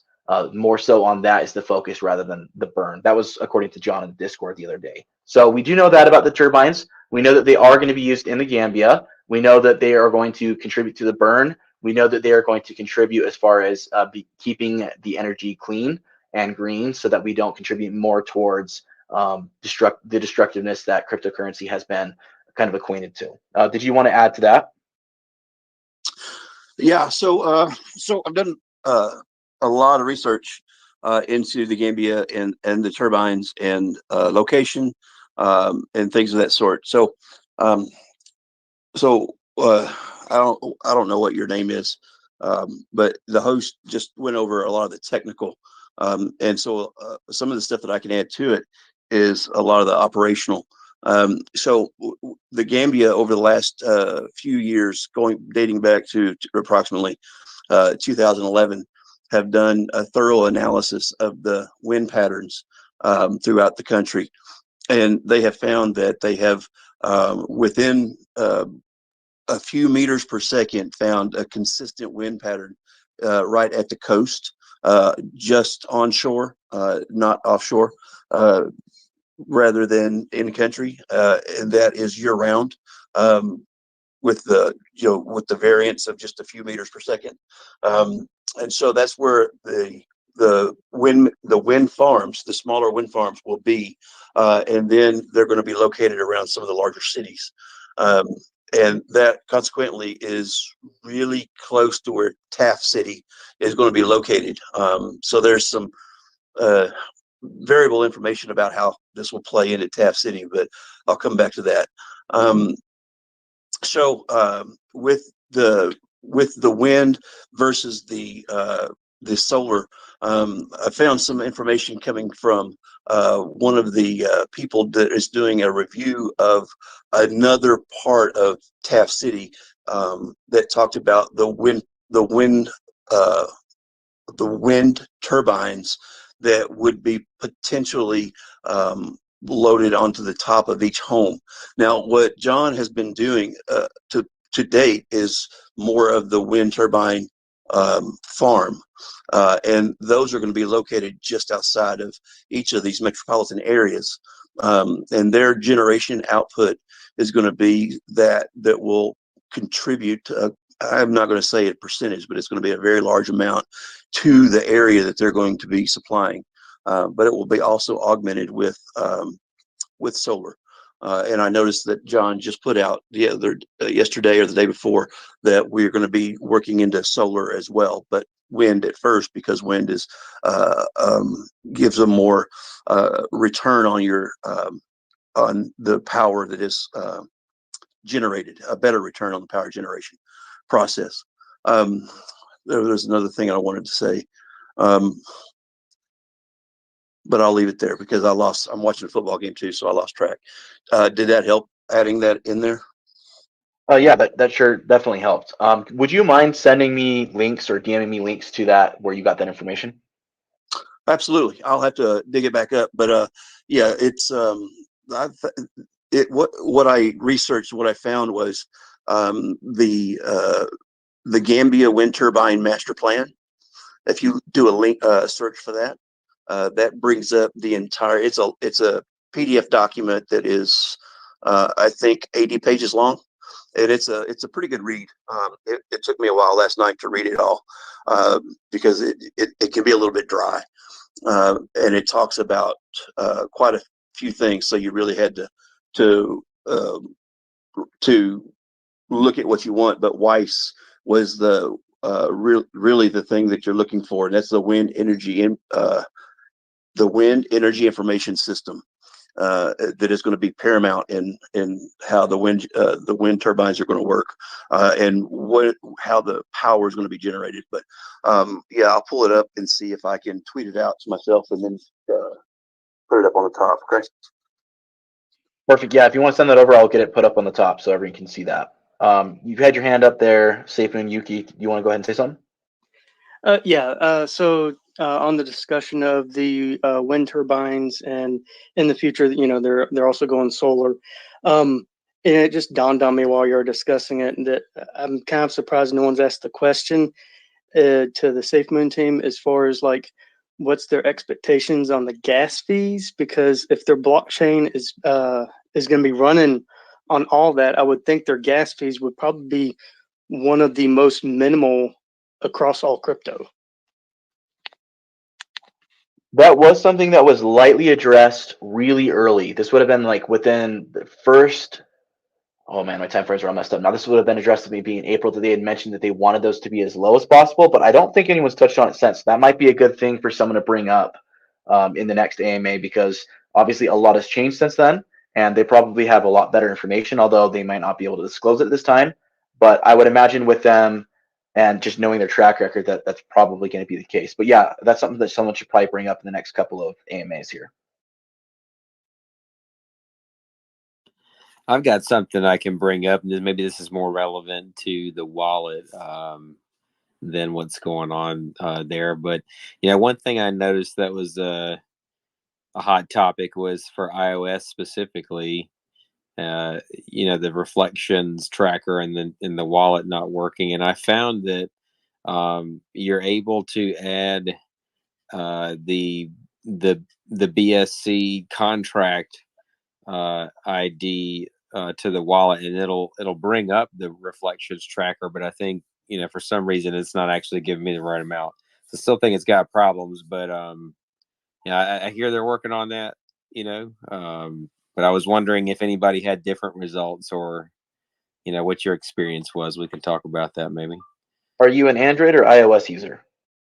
So I'm using on iOS, and the only way that I can get it to show anything is if I add the address of the contract myself. But again, I don't think it's even accurate what it does show me, and I'm not able to see a graph. But as I hear, some of the Android users have a better experience right now. So it was addressed by Ryan pretty shortly after the launch that they know about those issues with iOS and what's been going on with that. So that's going to be addressed. They've mentioned that. That's going to be the first thing that they address next on the next update. But the workaround for a lot of people right now has been when you go into the reflection tracker, most people are seeing that it says 0, it says 10/11 as a start date, and then you try to click on the show the expanded, or I don't think it says expanded. I can't remember off memory what it says there, but it basically says add complex or add extra information there, and then it freezes the app, and then all of a sudden no one can access anything, and you have to basically kill the app and go back into it to see anything else, because you won't be able to click on anything else. So the thing that's been told today, actually, during the Mooncast, and was said previously as well in other spaces, is you need to go ahead and just open it on that page and just let it sit there for 10 to 15 minutes. And once it's been sitting there for about 10 to 15 minutes, it should all then populate the graphs and everything for you that way. If you let it sit there for 10 to 15 minutes without touching it, and it still does not populate anything, then what you need to go ahead and do is go up into the top right corner and press the plus button, and then you can go ahead and paste in the contract address for Safemoon. And once you paste it in that contract address for Safemoon, it will then populate all of your reflections that way. So that's kind of been the working workaround now while we're waiting on that update. But it is a known issue that they are currently working on. Right, and I think I did find that workaround, and it, like I said, popped up something for me there, but I know it's not the same values as what I'm seeing on their, they have their wallet tracker that kind of sort of shows you some of the stuff on their website, and that one's accurate. The one I'm seeing in the wallet, I think, includes my initial buy, and I think on Reddit I've read that some people have kind of noticed that. So if you take your initial buy plus your reflections, that's what you're seeing in the wallet right now. And that very much could be the case. I haven't done enough digging into it to see if that's been a known issue with more people, but that could definitely be the case. I do have some other questions here on the live stream here I wanted to go ahead and get to. And again, I'm not the only one who has to answer these. Anyone else is welcome to answer. I've got 3 of them that have pulled up here, so let me just get through those. So Ongo asked, John is the mastermind behind everything Safemoon. Do you think there is some type of succession plan or others who could take charge if something tragic were to happen to John? Or could we see Safemoon wither away and die without John Karony? Does anyone else want to try tackle on that before I get to it? I mean, honestly, I think the real answer there is that that could happen with any company. Really, that's a what if, and I don't like what ifs, because there's a million universes where whatever could happen. In this particular case, John's a good CEO, but are there people that could see the value in what he's doing and take a CEO role, which doesn't necessarily have to be fulfilled by an owner or a creator or original founder? I think the Safemoon mission could carry on with or without John. I think that he's a great CEO. But what he's created is a vision with a team that's very successful in what they're doing right now, in my opinion. And so sometimes, you know, you'll lose a captain one way or another. But would this project fail without him? I mean, in my opinion, no. I think that there's enough good people in the seats that they're in right now, and he's a large part of that. But I think right now that the train is on the in this direction now. We're on it. You can jump off if you want, but I don't think there's anything that can stop it at this point. And that's my 2 cents. You know, I'm not trying to tell you to invest more in it, but if that makes you feel bullish, then you know how I feel, and that's all I can say about it. Yeah, I totally agree on that. My personal feeling is, look, everybody currently on the team, I think they're doing a great job, probably the best, you know, since it started. But my personal opinion is everybody's replaceable. Not to say that, you know, they should go, but if something should happen, I think someone would be able to step up in that role. It's also why I'm not invested in the people, I'm invested in the project. Yeah, well said. That's exactly what I meant by that, and so I mean, I think we are thinking the same way. I'm also a former military guy. You know, I think I've done, you know, some good things in that space. I know a lot of people who have, but I've always kind of taken what they've told me in that sense and regarded it in that way. You know, everybody's replaceable. You never know when your time is coming, and so you kind of start training the people up around you on your vision and your methods. And I think John is one of those people, and you can tell from the way he carries himself that that's the way that he was trained and how he does the same.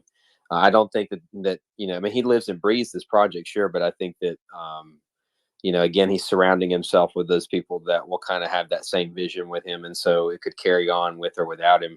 And that's a product that he's created. So I think we agree on that. Exactly, man. Contingency plan. If you're a military guy, you understand that to the fullest extent. Sorry, I had a couple of beers watching the game, but yeah, I look at that and I see contingency plans. I think they're doing very well, man. Go ahead. Yeah, I think you guys all hit the nail on the head on that one. Knowing John's background, I don't think there's any reason why there's not already contingency plans put in place. Considering that the level of things that they have in NDAs and everything else that they can't disclose, I would imagine that there's already contingencies in place. And considering how well Ryan and others like Thomas have been in the as far as outreach in the community and how much support there is around other figures outside of just John, I would say that John would be obviously a devastating loss. I wouldn't want to see him go, whether it's by tragedy or other means. But I don't think that Safemoon will die from that. It would just take a probably substantial hit, at least from the initial news, and then it would recover. I don't think the initial plans that they have would die either. I think they would continue as planned, maybe with some delays.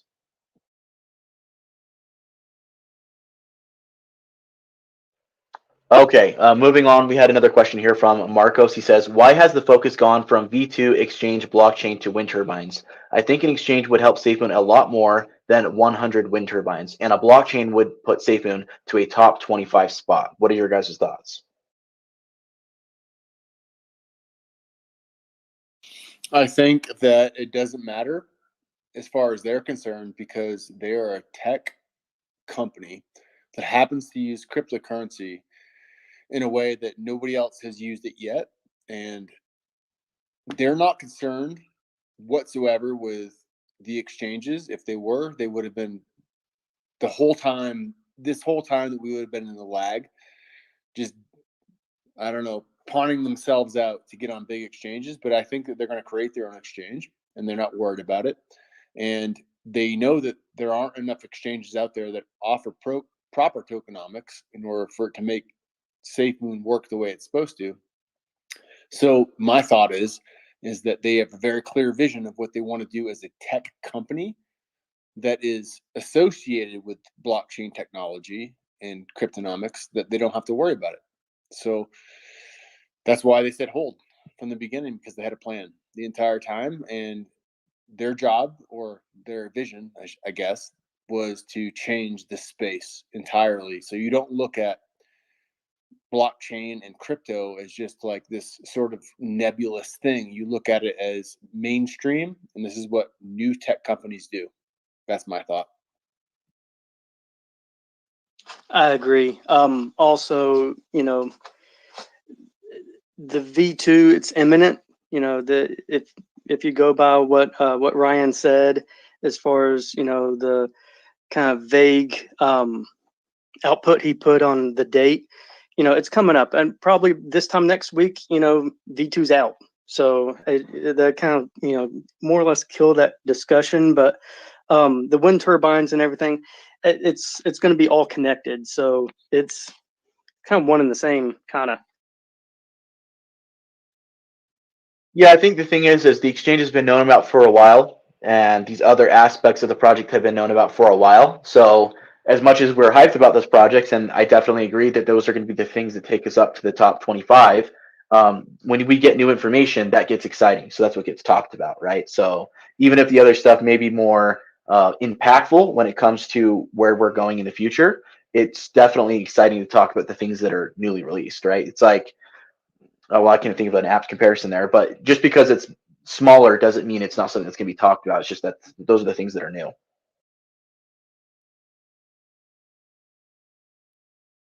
Yeah. So one last thing before I get off my soapbox again. Awesome talking to you guys tonight. By the way, I'm glad I got in early and we have a nice crowd just talking Safemoon and looking at the future. I'm super happy about that. But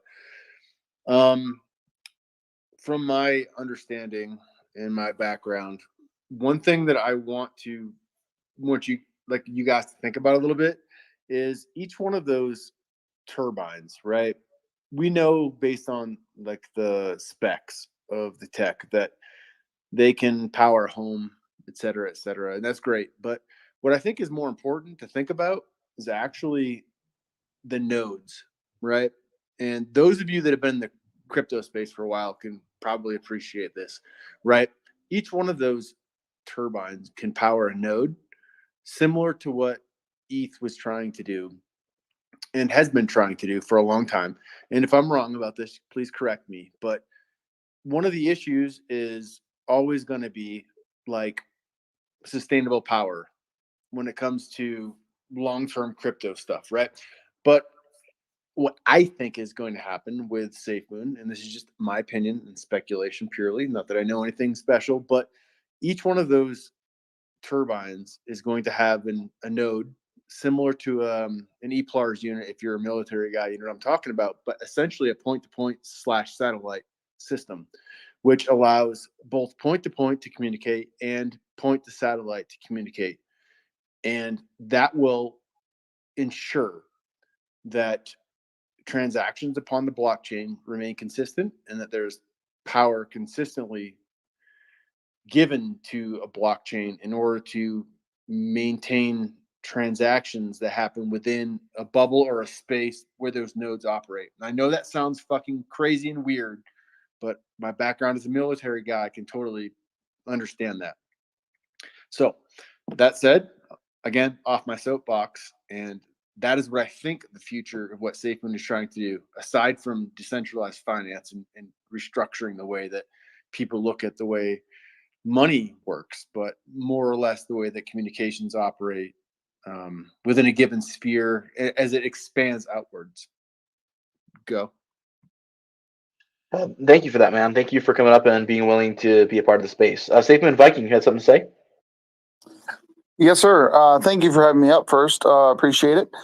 Great space so far. I want to speak on the question that was asked, why we all of a sudden talk about wind turbines instead of being listed on exchanges of V2 and stuff. And that's because, another reason is that we've talked about that stuff a lot already. There's still a lot to build on with the wind turbines, like what Live Free and I can't see the rest of his name,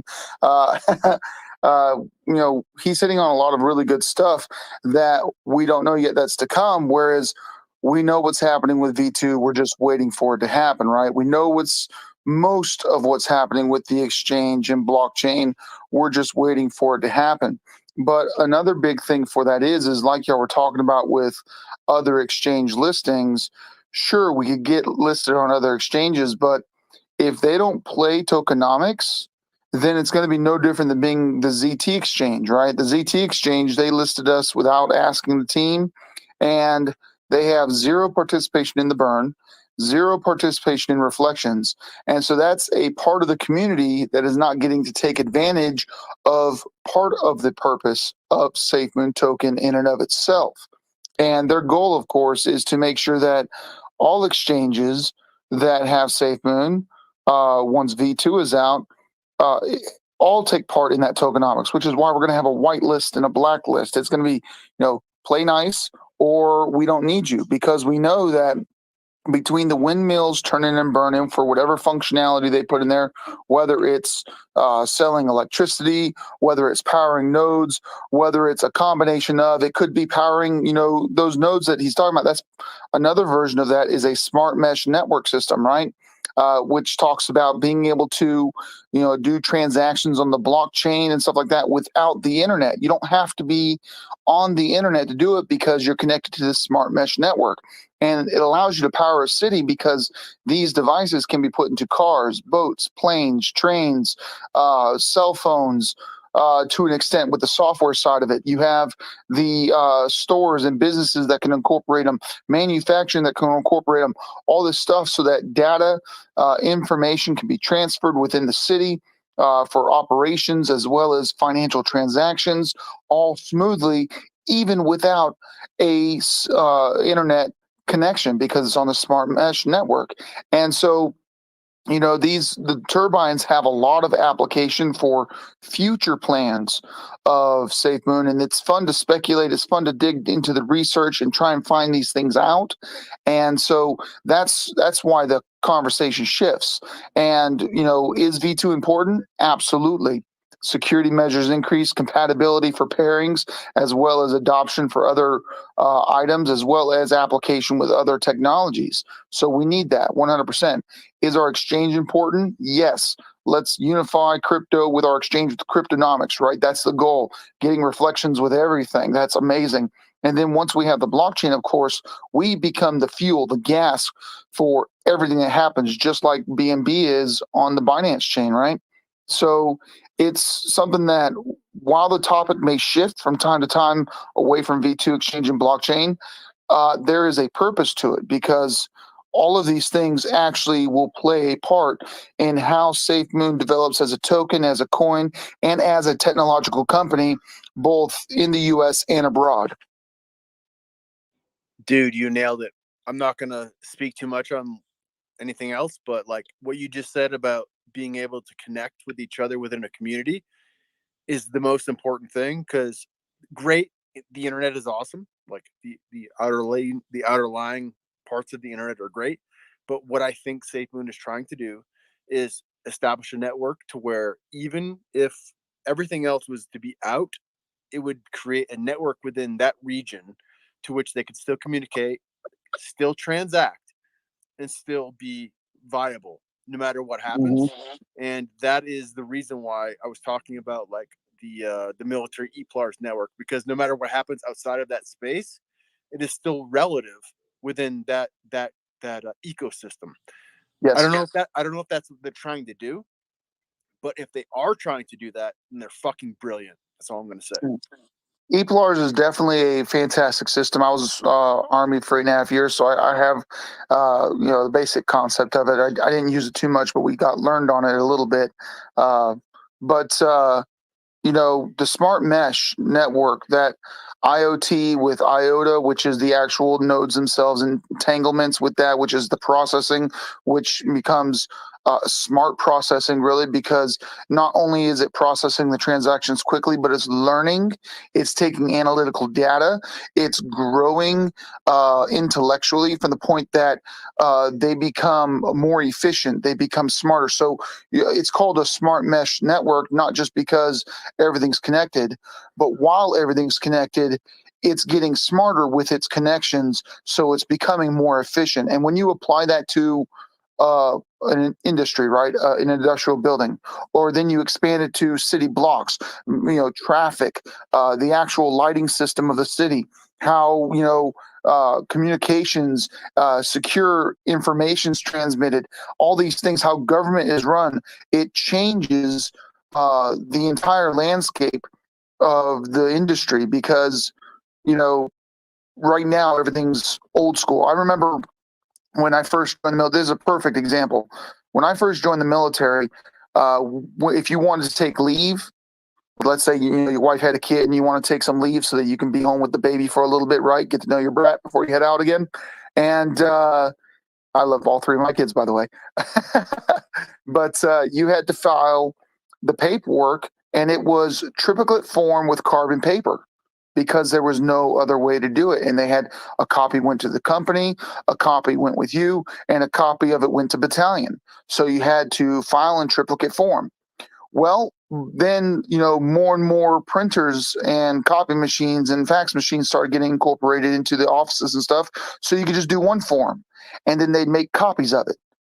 And then by the time I was getting out, everything was done on digits, including your signature, because you just put your CAC in the device, and you put your PIN in, and shame and lamb ding dong, it's digitally signed and submitted to battalion, and you just wait for it to come back. So even in that short time, we see how it changed with just doing a simple leaf form. Now apply that same concept, but to city infrastructure, paychecks, lighting systems, anything that has to do with living in a community with a government system in place and infrastructure in place, and put it on the blockchain with a smart mesh system, and you've got a whole new way of living. Yeah, brother, for sure, man. Like, I'm not going to lie to you. I'm still very tied into the U.S. government, and things are better, but not much different. Like, the reality is, even though I'm trying to frame this the right way. I'm with you with the the carbon copy stuff. Like, I lived through that myself, right? I got all the way to where we are now, but like, it's a slow burn, man. It's a slow burn, especially when it comes to governmental industries. Always. Hurry up and wait, right? Yeah, exactly, man. So, like, they will catch up, but we're going to catch up way faster than they are, right? So they catch up to us. Like, the government always sort of responds to what's happening best in culture, right?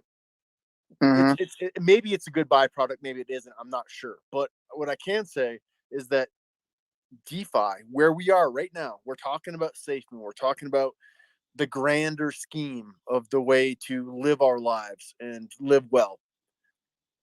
It ain't here yet, man. And we're going to be ahead of the government. We're going to be ahead of the government.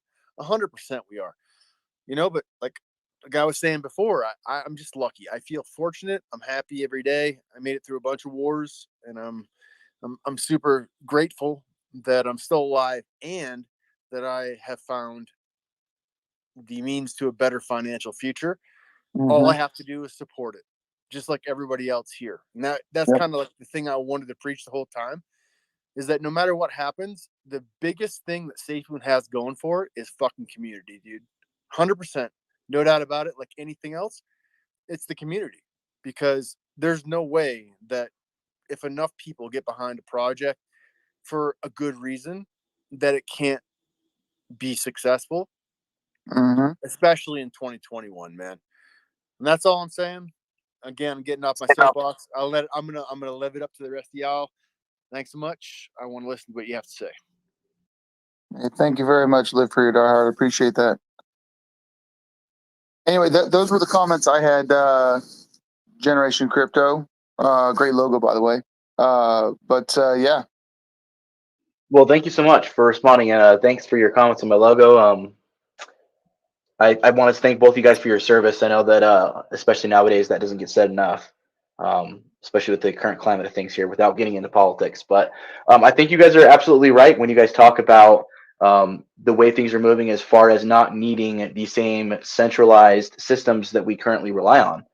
One of the biggest issues a lot of people are running into right now with crypto is the fact that Chase Bank and others won't allow you to do what you want with your own money. So you won't be able to buy cryptocurrency. You're not allowed to buy different things. And that could be for things such as cryptocurrencies, which we're talking about, but for other things, they won't allow you to, certain cards won't allow you to buy pornographic content because they deem that as something they don't want to be associated with. So being able to work on a decentralized system where you have the freedom to do with your money what you please to do with it. Hey, I gotta say something here, even though it's not Safemoon. So just to give a defense for Chase on that one. I'm normally the first one to badmouth the bank, but so I have a lot of different cards. You know, I'm a firm believer in credit cards. You know, I like to spend other people's money before I spend mine. But that's not financial advice unless you know how to take care of yourself in that way. But anyway, you know, so I'm also into helium mining. That's something I just recently got into, and I found a vendor that was selling. You know, they have drops of in stock of these helium miners, and so I tried to buy some on a BlockFi card, and you know, funny enough, it got declined, and so I used my Chase card and it went through. So I got to defend them on that one. They let me buy a helium miner. They might not have known it, but it went through. Well, there are a lot of banks that are adjusting their practice, right? The Commonwealth Bank in Australia is actually partnering with Gemini to integrate Gemini into their banking system so people can use their bank accounts directly to buy crypto. So that's something the Commonwealth Bank in Australia is doing. You have Bank of America, which is hiring people and trying to work on creating their own blockchain system, not just for crypto, but for better security and for all the benefits that blockchains provide. You have a number of other U.S. institutions. JP Morgan is one that's been working for the last couple of years to try and do stuff like that. And so, and not just with payment systems, but with technology, communication, and everything like that. Everything that, again, that blockchain can do. So you're absolutely right, Safemoon Josh, that these things are. There's a lot of banks that are resistant to it. You know, Generation is correct on that. There's a lot of places that have a lot of push against crypto right now. Why? Because it's changing the status quo. It's changing the standard, and that means they're going to lose a lot of business because stuff you can do with fiat you can't do with crypto. Because crypto has transparency, crypto has ease of access, crypto has freedom involved with it, whereas banking and regulations that are involved with that and whatnots, you know, there's a lot more restrictions and the banks have a lot more power. But that is changing, and a lot of banks, both in America and abroad, Europe, we already mentioned Australia, you know, a lot of places, they're working on changing that and incorporating it into their systems because they know if they don't, they're going to end up like Blockbuster, right? Blockbuster said Netflix is a fad, the internet's a fad, it's not a big deal, we'll be just fine. People will always want to come rent movies. And now I think there's one Blockbuster left in existence. It's not a major company. It's got Movie Gallery too. That's another one, right? Who here even knows what Movie Gallery is? I'm old enough to remember Movie Gallery, but most people are like, "What's that?" Right? It was a Blockbuster competitor, and you know they're gone too. I do. Yeah, there you go. There you go. I knew at least one person on the panel had heard him, and I'm guessing someone else does too. But the fact of the matter is they know if they don't keep up, they're going to be out of business. So they're going to do what they can to not only keep up and stay relevant, but to hopefully lead the industry so that they can get more business. Because one thing that they all know is coming, and we see some of that happening today in a number of countries, including America. There's a bill getting pushed through, infrastructure bill that has some crypto, possible crypto legislation on it if it gets passed. And that's regulation. It's not a matter of if crypto will get regulated. It's a matter of when and how. There are certain things they won't be able to enforce just because of the nature of blockchain and the anonymity of wallets, stuff like that. But there are other ways to enforce them. There are other ways to have regulations that gives them a little bit of control, right? So there are ways around it, ways to do things, and leave it to politics and government. They'll find a way. Not getting political, it's just a fact, right? When there's money involved, the government wants their piece of the pie, and that's just a fact of life. Especially in most civilizations. So expect that regulation to come down. Make sure you stay on top of the news and the industry so that you know what to do. But, you know, Safemoon Josh, you're absolutely right. Banks are morphing. They're moving towards understanding that this is the future.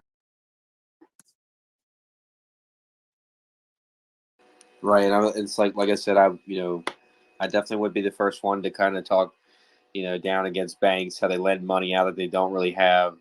And they give you, as holders of their money, if that's how you want to look at it, just terrible rates on interest and things. And I love that there's companies like BlockFi and others, I'm not trying to say, hey, put your money in, this one place or another. I'm not going to want to say that, but the companies that are willing to give, just people with small money, if you look at it that way, incredible rates, 9% and better in some cases on stable coins. So if you want to get into crypto but not really take a risk, it's a wonderful way to get, people into that space, to kind of normalize holding crypto, which I just love that, that this is happening these days.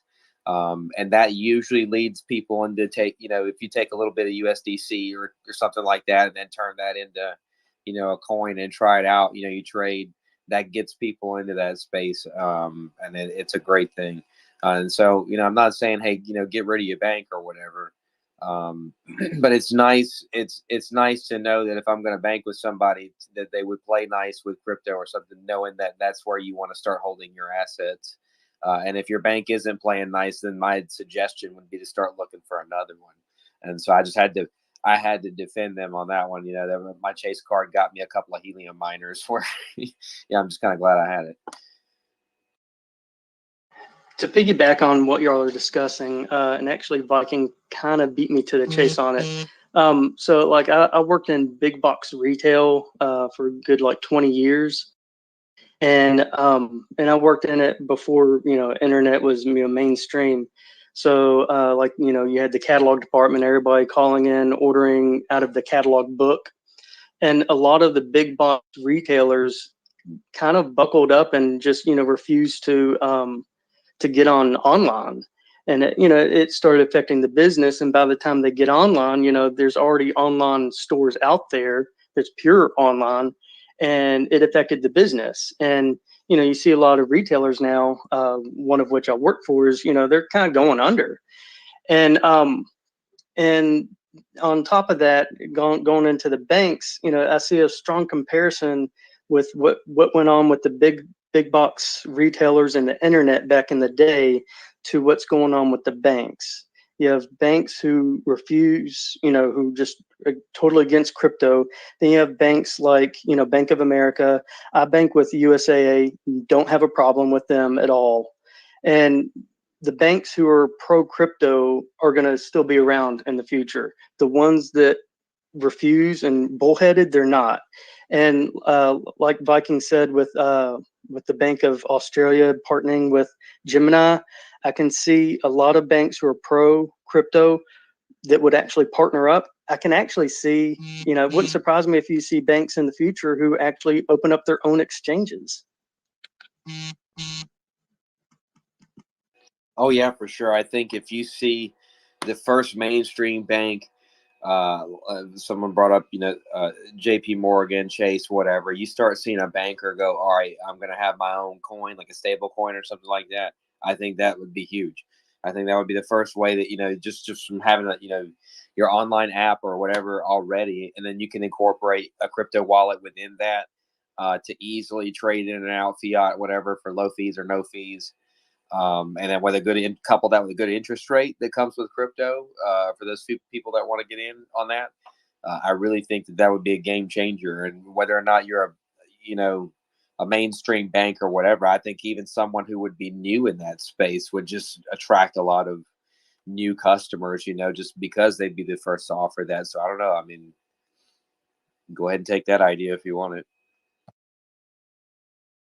Yeah, I definitely think it's in the main interest of the banks to eventually adopt crypto, right? So what I was saying before was more about the aspect that when we have crypto, it gives us the freedom to be able to make our own decisions. That's not to say that banks aren't going to go that direction anyways, right? I mean, it's in their own interest to go ahead and start accepting cryptocurrency, and then eventually down the road dealing directly in cryptocurrency with their own stable coins or even their own cryptocurrencies, or even just a complete overhaul. I mean, this wouldn't happen, tomorrow. This would be 10, 15 years down the road, where they may just be moving completely over to having an entire department that's just in cryptocurrency. So that's something that we'll definitely see down the road. They're going to be forced into that direction, whether they like it or not, or they can die off like the people were mentioned before with Blockbuster, right? So that one left that's, I think, in Oregon, I believe, is the last place that they have left.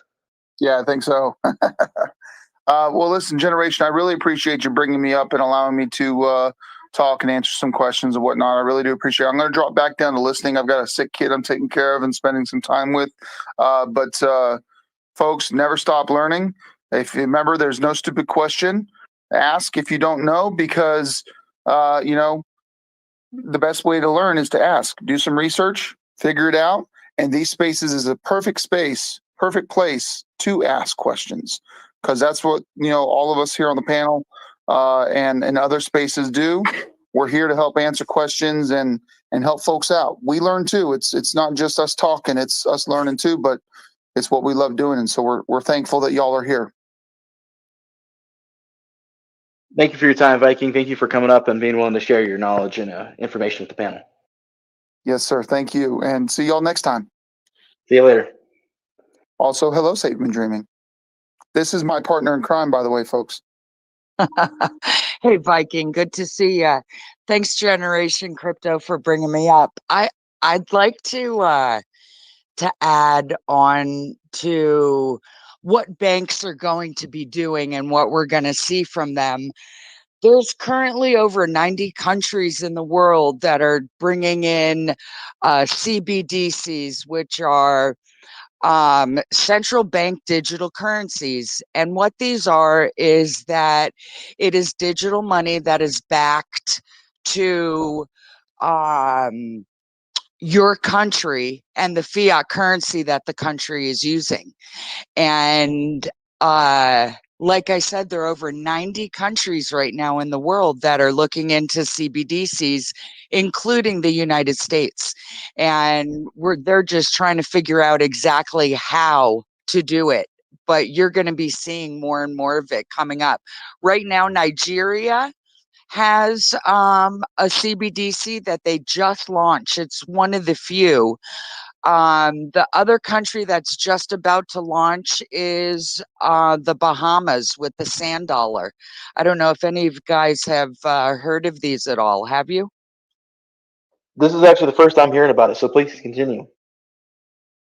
Oh, well, I think that's kind of the length of what I know about them, because I tried to do a deep dive today into CBDCs in Nigeria. I was kind of thinking that, and this is my own speculation, there was something, I don't know if you guys have recently been hearing about the connections with Scott Paul and John Caroni, and just seeing all of the stuff that Scott Paul has been saying. But I think it was yesterday or today, he put something out that said Safemoon is going to be a reserve currency. It's actually on his front page of his Twitter. And that just kind of led me to think, well, what happens if Safemoon becomes the reserve currency in the Gambia? Well, it could be quite easy for a bank to come in and open up a Safemoon CBDC. This is just my crazy thoughts.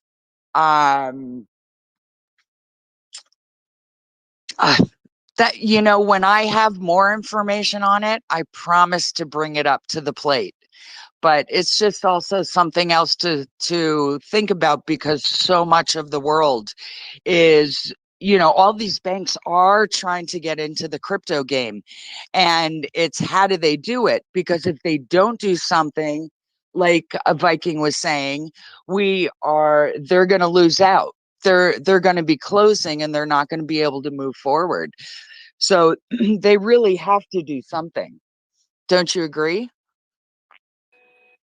Well, I think there's something to be said about the freedom of the unbanked, though. I think that's kind of the point about crypto, is that, you kind of do it without the bank. I like the idea of having some of my money in exchange, kind of like a bank, but I also like to have a lot of my money in a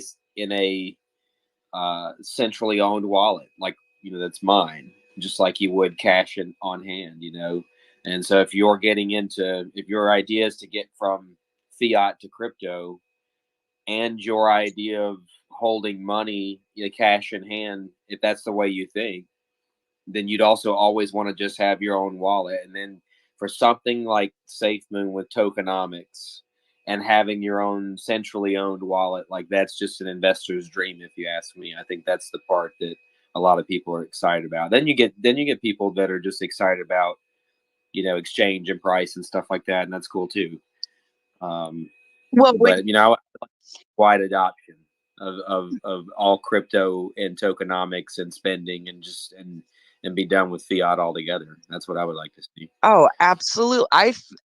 I absolutely agree with you. And you know, the whole part about blockchain technology is literally the peer-to-peer transaction without the third party getting involved. And one thing that just came to my mind was that they're saying that CBDCs actually will help to bank the unbanked also. If you think about it, we're mostly digital in all of our transactions right now, right? I mean, who can put their hand in their pocket and pull out fiat currency? I can't. I'm all digital. So, you know, by the bank being able to put out, you know, central bank digital currency, it just keeps in the same line of literally moving away from fiat, but at least it's backing it to, you know, fiat currency at the moment.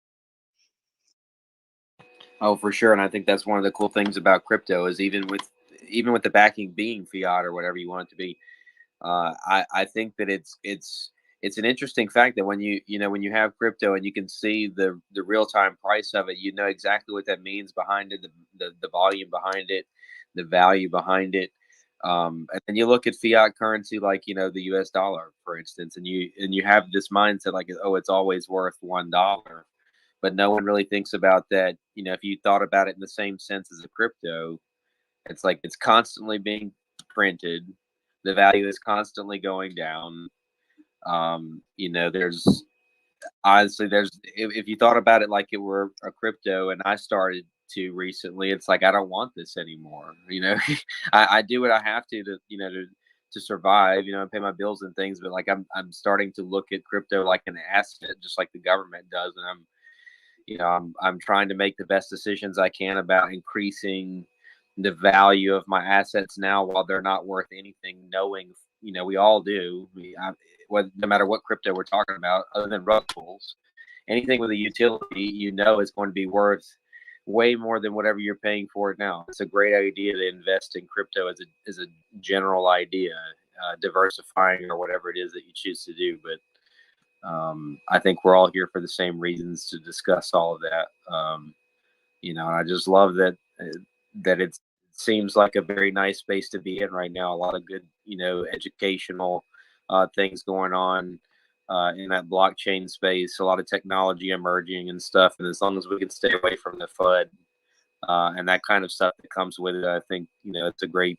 Safemoon's a great community.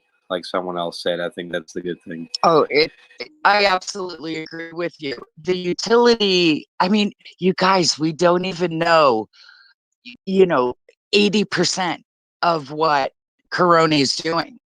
I mean, if we know 10 or 15%, it's pretty amazing. And all of us are completely speculating where it's going. But we know it's a tech company and we know they've got huge plans. I mean, look, they've got 4 companies already in Europe. They've got 4 companies here. And there's a handful of companies that are being established that we have no clue about. I mean, the utility of the project is ginormous. And I mean, he's creating a huge ecosystem here. Why wouldn't you want to invest in Safemoon? I mean, I keep telling my friends, I told my girlfriend today, she was getting absolutely irked at Nexo. And she lives in New York. And the regulations that are happening with some of these lending platforms are getting really crazy in New York. And she had just taken a loan out. She put up a couple of Bitcoin, took a loan, and the day after, she took the loan. They canceled the interest that she was going to be making on the Bitcoin, and issued interest that she had to pay on the loan. One was going to negate the other. And because of the laws in New York, she just got really pissed off. And so she ended up having, like, I don't know, $50,000 in B&B. And she's like, it's going up, man. It's going up. And I said, you need to roll that into Safemoon. What are you doing? I said, when the exchange comes out and the blockchain rolls in, I said, just the blockchain alone, I said, your B&B is going to drop. What would you rather have, Safemoon or B&B? I don't know. Would you guys have given her the same advice? I told her to roll it in, so she did. She bought another $50,000 worth of Safemoon today. I was very proud of her. I mean, I can't give financial advice, obviously, but I mean that's crazy because I'm going, man. I wish I had $50,000 that I could take them because, but at the same time,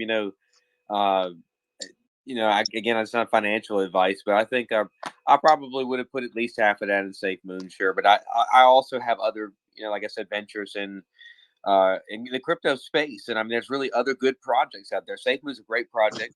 But I won't say that there's not other good things out there that I wouldn't put money into right now. I would absolutely totally feed the growth of like a lot of different things right now. There are a lot of good projects out there. There really are. But this is Safemoon space tonight, right? That we're talking in. So I just have to, I'm probably a Safemoon maxi at this point in time. Oh, sure. Like I'm like it's a bad idea that she did that. That's great because I mean I think everybody here benefited from that bias. I mean, and she certainly will. We all know that. So not a bad idea. I'm just saying, personally, yeah, I probably would have put half, and that says a lot. Half in Safemoon, and probably the other half I would split amongst some other things that I have going on. Maybe even put some debt away on my house. Other things like that. But if I'm going to give half of financial advice anyway, but definitely a good idea to put some money on Safemoon.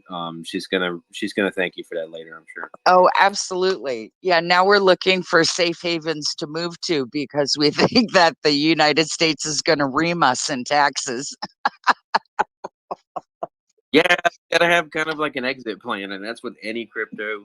You kind of want to have an exit plan before you do something. But again, that's what I like about Safemoon is before I have to worry about that. It's just holding right now, and so I'm like not even concerned with how I'm gonna sell Safemoon because it hasn't even crossed my. You haven't even considered taking profits, little bit of profits? No, not at all. Like I have, I've done nothing but, okay. So no kidding. I bought during the second all-time high or right before it. So I saw a lot of gains and then I bought in heavily at its second all-time high. And then everybody knows the story since then. So I haven't sold anything. I have done nothing but, try to average my buys and learn as much as I can about the coin. And then now that it's been going back up and I've realized great profits, and I haven't invested heavily, but I've seen several $1,000s in the green with this last surge, and I did not even cross my mind to sell because I mean I see all the fruition of these projects, whether it's years to come, whatever, and I'm going whatever I would make right now, I'd be foolish to even think about taking this right now, considering what I could have later. I'm just gonna not even worry about it for now, because I think I've made the right decision. The only reason you would sell right now is to think that maybe you didn't make the right decision, and I'm not. I don't know. I don't have any doubt in my mind that I've made the right decision on Safemoon. Their roadmap alone should make you feel bullish because there's nothing really out there that has this kind of potential. And so, I mean, again, it would be foolish to even sell right now if you've already bought in. You made the right decision. And, my personal opinion is that this is going to change the lives of many people. And this will be one of those stories, just like Bitcoin or anything else, that 5 or 6 years from now, you'll be looking back on it and have all the regret in the world of selling this. Well, yeah. No, you're absolutely correct. I mean, I purchased March March 25th, I got in. And all I've done is attempt to accumulate more. And, but at this time, I'm not planning on selling. I mean, I will, for the rest of my life, hold quite a nice bag for myself and live off of reflections. But I've decided that there are 2 pulls that I'll take, 10% of what I have, ultimately just removing like 20% and leaving the rest with earning reflections. And so I always, I'm curious if anybody else has, exit strategies for themselves. Look, I'm gonna say it like this, and again, this isn't for everybody, but and I've got some strange preferences on people that I admire, and so one of the things I'll just say, outside of the Safemoon team themselves, I watched after my first purchase. I watched Dave Portnoy buy $40,000 of Safemoon, and it has been on the drop since then. And this guy, diamond hands, and so if he hasn't sold, I'm not selling. It's impressive. I saw it too. I cheered him on. I mean, he hasn't sold. I'm not selling. I'm not leaving. I know. I'm not either. But listen, at $2.50, I'm gonna, take a little bit off the top, definitely, and and hold till the next, probably till $25, and then take a little bit off the top and never touch it again, and live off of the reflections. I think it's a good plan for myself. I'm sorry I've taken up all this time on your space. It's been fun. I really enjoyed talking about Safemoon and talking with you guys. And education is truly important in crypto because there's so much to understand. So thanks, you guys. I really had a fun time with you. I'm gonna. Of course, yeah. Don't ever feel bad for taking up some time. I definitely enjoy having you guys on and having everyone participate. That's what this is all about. So I love having you on and giving you a platform and an opportunity to speak. I feel like we need more female voices in the platform anyways. So you're absolutely correct. We do. And so you guys are more than welcome to come to Ladies Night on Thursday night. I'm going to be hosting. So I think we're going to be talking about CRTs, charitable trusts, and how can you use those to your advantage when you do decide to offboard and not get hit with capital gains. So that's the topic for the night. So thank you so much for letting me come up and be in your space. I really appreciate it. It was really fun. Of course, yeah, and I will look forward very much so to that space. So I'll be listening to your guys' Ladies Night for sure. All right. Thank you. Have a good night. You do the same. Take care. Bye.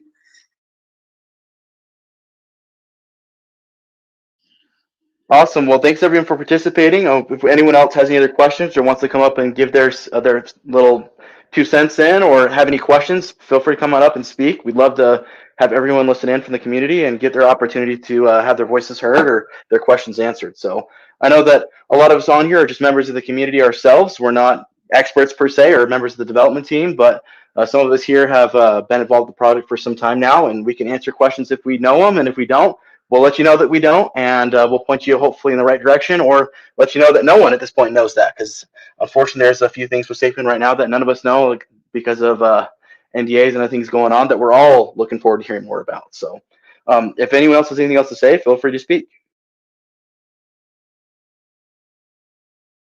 Yeah, to go on what Dreaming was saying, exit plans are very important. So I built my bag based on an exit plan. I'm going to have to pay taxes based on what I did in stocks that got me into crypto with Doge, that then I flipped in May into Safemoon. I was already Safemoon like 3 weeks in, but kind of little.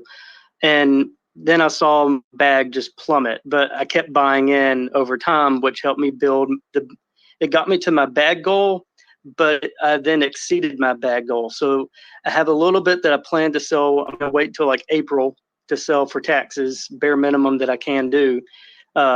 to affect my bag. And then I have an extra portion of my bag as far as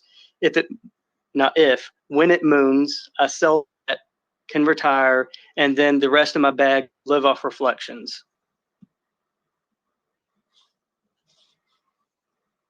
It's a solid plan, man. It really is a solid plan. I think that's important to have as an exit plan. I think a lot of people get excited about gains and they want to realize those gains, and then they don't think future effective of, okay, well, how is this going to play out when I have to go file for taxes, at the end of the year or the next year, depending on when you sell out. And then they kind of realize afterwards, you know what, I could have done things differently because now I'm paying an arm and a leg in taxes, and I don't know what I'm doing with these taxes, and I could have saved, thousands or hundreds of dollars if I had just done things a little bit differently. So that Wednesday space with the girls' night will be an awesome space for people to listen in on, to learn a little bit more about what you can do to protect yourself. So when you do realize these gains, as we're all expecting to see here, especially with what's to come with Safemoon, that you can protect yourself so that you don't get yourself in a bad situation. So obviously this is not financial advice, but what I would say is if you do see yourself in a position where you're seeing major gains and you want to take profits, before you go ahead and click the sell button, go ahead and talk to a tax consultant. And not just any tax consultant, talk to someone who knows cryptocurrency, who's familiar with the space, who knows what they're talking about, so they can go ahead and help you set up a position where you're going to be the best benefited so that you can realize the most gains without having to pay too much in taxes. And making sure that you can set aside the right amount of taxes so that way when it comes the next year and that bill comes due, you can actually pay for it. I know too many people in the investment space who made good money, who spent that money, didn't realize they were going to pay so much in taxes, and had no means to pay for them. So they ended up in a worse position afterwards than they were to begin with.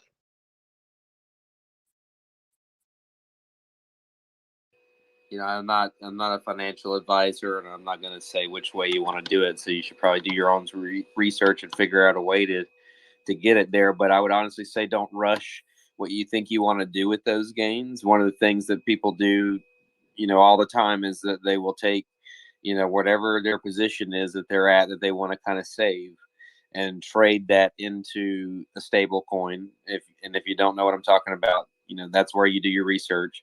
And you can hold that stable coin on a lot of different platforms with compounding APY and all that. And you have all the time in the world to figure out how you want to turn that into fiat if that's your goal. That way you don't miss your moonshot or whatever, for lack of better words. But maybe look at doing that as an exit strategy first, and then kind of go from there. That's my advice. Well, thank you for that, Josh. I think that's sound advice. Like we mentioned before, a lot of people want the answers given to them. I run a YouTube channel. People come to me to listen in on the latest news or just to understand some basic concepts. But at the end of the day, those are good resources, but you also want to make sure you go out and do your own. So whether that's related to taxes, whether that's related to which crypto projects you want to invest in, or whether that's when to buy and when to sell or how much to hold, all of those questions are going to be very individually based upon your own risk assessments, based upon your own individual financial situation. And so you need to do your own real research and be willing to take on your own responsibility of your own financial situation, right? So that's why you hear all the time, and it's almost gotten to be an annoying thing where everyone's always saying, not financial advice, not financial advice. That's because people will literally just listen to someone random on Twitter they've never met before say that they need to buy this thing at this time or at this price, and they do it, and then they try to take no responsibility for their own actions. So it's extremely important that you do your own research, regardless of who you spoke with. I don't care if it's the developer or the project themselves. They're obviously wanting to show their own token. So you want to go ahead and do your own research on it, read their white paper, read about their project, look into things. And if you don't understand, it's okay to ask questions. That's what these spaces are all about. You got questions and you don't want to really know where to look or how to find information, come to us. Come to people who've been in the space for a minute, who've been involved with crypto. Ask us if we can point you in the right direction. But at the end of the day, it's you who has to do that research. But it's okay to ask questions, and it's okay if you don't know the answers, because there's things that none of us know the answers on. I'm learning every single day about better things I can do to be an investor, or more things about the crypto space I didn't know about. So no one here is an expert on all things crypto, even if they are a crypto god or a crypto genius, or they're involved as a developer, or whatever the situation is. There is parts of the crypto space they don't fully understand because it's impossible to know everything. There's just too much information. There's too many new projects and there's too many things going on all at the same time. It's impossible to know everything. So do your own research, learn more about projects that you're investing in. I have, not to go on a monologue here, but I've also been heavily involved with the projects on my channel that I help give them exposure and explain concepts around their project outside of Safemoon. And one of the things we come across a lot is people blaming others for their bad financial decisions. So there was another token, I'll keep it nameless because this is the Safemoon space, where they recently went through a V2 consolidation. And that included a change of contract, and it also included a 100-to-1 consolidation. And so people were screaming and mad and frustrated because they missed the window of when that consolidation period was, and they left it open for like 2 months. And people were mad because they missed the window to consolidate.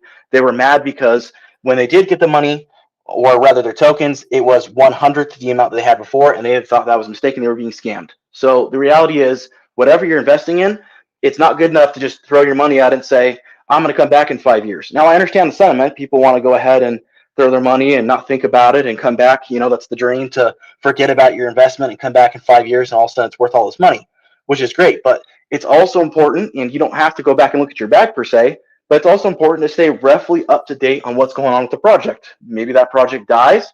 Maybe that project's going to go through a V2 change on contract. Maybe they're going to go through a consolidation. There's a lot of other possibilities out there where you may need to take action with your bag. And if you just sit there and, you know, play ignorant and don't want to do your own research and learn more about what you're investing in, then you can get burned and you can get hurt and lose out on opportunities that would have been presented to you. So I know I'm going off a little bit here, but what I'm saying is do your own research, even if that's in things that you're not investing into yet, or even if it's things you already have invested in. Please at least stay a little bit up to date on what you're investing into.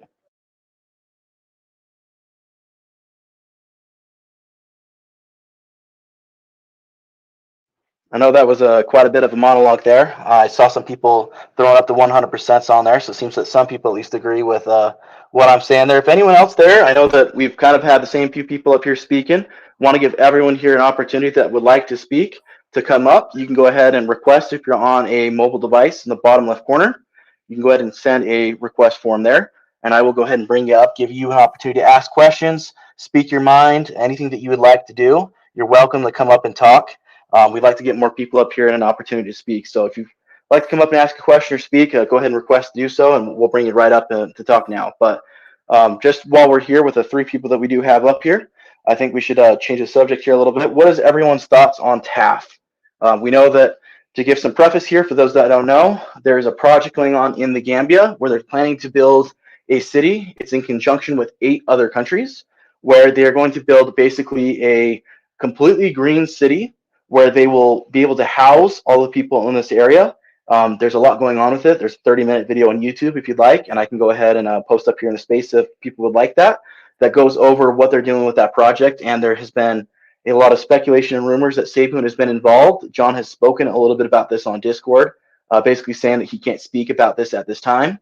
And when people told him, so basically that means no, he said, I didn't say that. So the general consensus among the community that I've heard is that basically confirms that there may be, or not maybe, but there's a strong connection that there is a possibility that we could be associated with that project. So I just wanted everyone's thoughts on TAF and what you guys think about that project and our possibility of being involved. I'm thinking about quitting my job and moving there, maybe, with all my Safemoon. It doesn't look like a bad place to live. I've kind of gone over that on my channel here when I reviewed it. And looking at the houses, I mean, some of those houses are immaculate. I mean, they just in a beautiful area in a beautiful country, and they look like they're well organized. So it wouldn't be a bad place to live at all. Now I'm like, okay, yeah, sort of joking, but I'm thinking about it. You know, really, you've bought all the Safemoon now; it's hardly worth anything. But let's say it does blow up when the city is created, and now it's worth all this money. And would it be unimaginable then to take what is, you know, a average holder? Let's say they have like 1 billion Safemoon or whatever, and they take that to the city, and I mean, and let's say it's anywhere worth, you know, what $1 would be worth here. I mean, that's 1 billion of something. I've never had 1 billion in anything, so I'm just thinking it wouldn't be unheard of me to live in, you know, this city that's made off of renewable energy. You know, that's not a bad idea.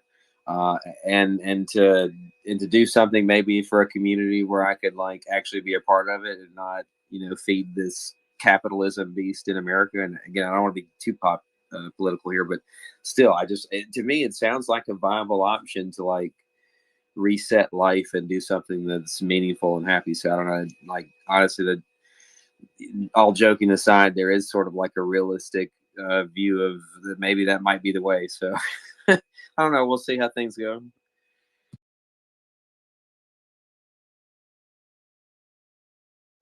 For sure, for sure. Yeah, I definitely think that TAF is an awesome project, and I'm hoping to see some good stuff come out of that. And I'm sure we'll learn more about TAF and other projects and the Gambia and Project Phoenix and everything else going on there here in the near future. Looks like we got someone up coming and wanting to speak, so go ahead as soon as you connect.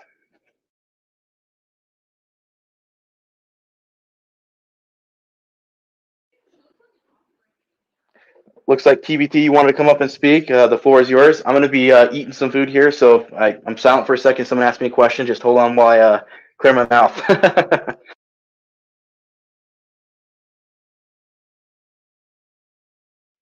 Hey, what's up, guys? Can you hear me? We sure can. Yeah, go ahead. Awesome, man. Awesome. Hey, I just had a question. Was anybody curious as to who the new VP of Safemoon will be? VP of U.S. operations? I think we're always curious about new leadership positions. I think we'll all learn a lot about that here in the near future. Yeah, I heard he's some big time guy in logistics or something like that. Have you guys heard that? Personally, I have not. I'm sure there's rumors all over the place in regards to who it is, and frankly, the committee's been pretty good about finding things out before they're supposed to. So I'm sure we'll know more here in the near future. Right on, right on. Awesome, man. Cool, cool. Okay, that's all. That's all I had. Thanks. Yeah, of course. Thanks for coming up and asking the question.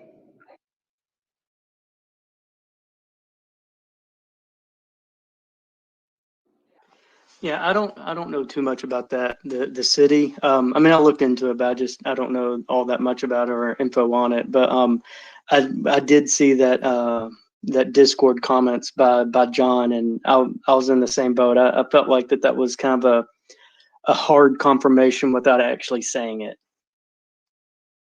Yeah, I would agree with that. It's historically with John, if someone says something that's off base, he just has usually been pretty good about nipping that in the bud and just saying, you know, that's not the direction we're going, or you're way off, or, you know, that's not something that Safemoon's involved with, or something like that, to that nature. And the things that have been more closely related to things that they are going to be doing, it seems like he's been a little bit more like, well, I can't speak on that at this time, or, you know, I have no comment at this time, or something along those lines. So. Yeah, and I know the current city. It's in the Gambia, but you said like 8 different countries. Like, is each country going to have its own city, or 8 countries are just going in to support this one city? From what I've read, it's the 8 countries are going in to help support and build the city that will be located in the Gambia. Okay, gotcha. So it's kind of a social experiment to some degree of what they're trying to do there. So I'd imagine if TAF is a success, that we would see these similar cities probably built into these other countries as well. Well, I know there's like a small island somewhere where it's solely based on crypto. And I don't even know where it's at, but I just remember seeing a little small video about it on YouTube. I have not heard of that. If you could send me the link to that video, that would be awesome. I'd love to learn more about that. This is the first I'm hearing of an island like that. I'll try and dig. I mean, you're talking about like 2 months ago, but I'll see what I can find, and I'll definitely send it to you. Thank you. Yeah, thanks for being willing to send that. We've got quite a few people still in the space here. If anyone, like I said before, would like to come up and get their chance to ask a question, to start a new topic of discussion, or would like to go ahead and speak their piece, feel free to go ahead and request it. I'll bring you up, and you can give a chance to go ahead and speak. I got a question for you, and this is just way pure speculation, but dealing with like V2 exchange blockchain, what are your thoughts on, you know, if by chance that they would actually release all 3 together, as far as like, you know, with the V2 with the exchange on top of the blockchain?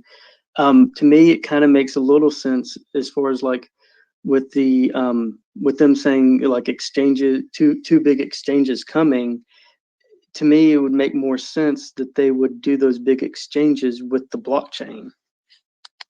I would agree with that. I'm hard pressed to believe that they would do V2 and then a blockchain one after the other, only because that would basically make V2. There would be no reason for a V2 if you're moving over to a blockchain, essentially. Unless V2 is going to include the blockchain, I guess I could see that. But they pretty much made it pretty clear that the V2 and the blockchain are going to be separate events, unless, of course, I'm wrong, and I could be. But the way I've seen it is we'll have a V2 consolidation onto a new contract on the Binance Smart Chain, and then down the road we'll get a blockchain. But maybe they have changed those plans. Maybe the entire point of a V2 is to just move over to a blockchain, and there is no second contract on the Binance Smart Chain. Yeah, I mean, in elections, you always have the October surprise, but we could have a November surprise. I mean, I would like to see that. I would love to see us just say, hey, you know what? There is no V2 on the Binance Smart Chain. V2 is the blockchain. I would think that would be an awesome thing to see, and that this two-step process is essentially you moving over from the Binance Smart Chain over to the Safemoon Smart Chain, not Smart Chain, but the Safemoon blockchain. Excuse me. I think that would be awesome, but I don't. Thus far, I haven't seen anything to support that theory, so I don't want to pass that off as fact or pass that off as something that has been said, because that has not been said. So as far as now, that, like you mentioned before, that's just pure speculation. But I will say that if things are still on the path that they're going, and they say that they're still on time for an end of year release, we're looking at 50 days to have a V2 contract and a blockchain and an exchange. So there's going to be a lot coming out. I think it would be in their interest not to do everything all at once, just because that can confuse a lot of people and overwhelm them. Even if it is in quick succession. So maybe they have 1 week where we go to V2, if it is going to be on the Binance Smart Chain. And then, a week or two later, we could see an exchange listing. And one of those exchanges obviously being our own exchange. And then maybe a couple of weeks later, then we see the blockchain maybe at the end of December or something to that nature. But again, there's a lot of information that we don't have, that they have, that we don't. Like we mentioned before, we know about 15% of the total things that we're even working on, let alone the things that we do know of. That 10 to 15% we have limited knowledge of. So it's hard to really speculate in an accurate way without knowing that information. So I think that it's fun to speculate, and I love doing it. And in these kind of more laid back Twitter spaces, it's fun to do. But on a more serious note, I think that we all just need to kind of sit back, relax, and just kind of wait to see what happens, because at the end of the day, we may be close or we could be totally off, but we don't know at this time. Totally agree. Well, we've been going on for a few hours now. Let me see the time clock here. It's been about almost 3 hours that the space has been open. I'd love to keep it going if people are willing to come up and ask any questions, if you have any. If not, we might just be calling it here for a night. I'd love to do Twitter spaces like this every Sunday evening, just like we're doing now. And I know that it's a different time frame for different people. So we'll try to keep it to around the same time, as long as there's not another Safemoon space open. And if there's no spaces open during the week, maybe I'll open up those there a little bit more randomly. But I like to keep my kind of more of a scheduled or soft scheduled Safemoon Sunday like this in the evenings. Obviously, I think on the days that we have the AMA, it's going to be a little bit more exciting, as we'll have more things to talk about, as we'll get more information, especially over these next 2 or 3 that we have here before the end of the year. But before we end the space, I'll give one more chance to anyone who want to come up and ask their question or give a chance to talk. Go ahead and please request. If we don't get any requests here in the next couple of minutes, I think we'll call the space here.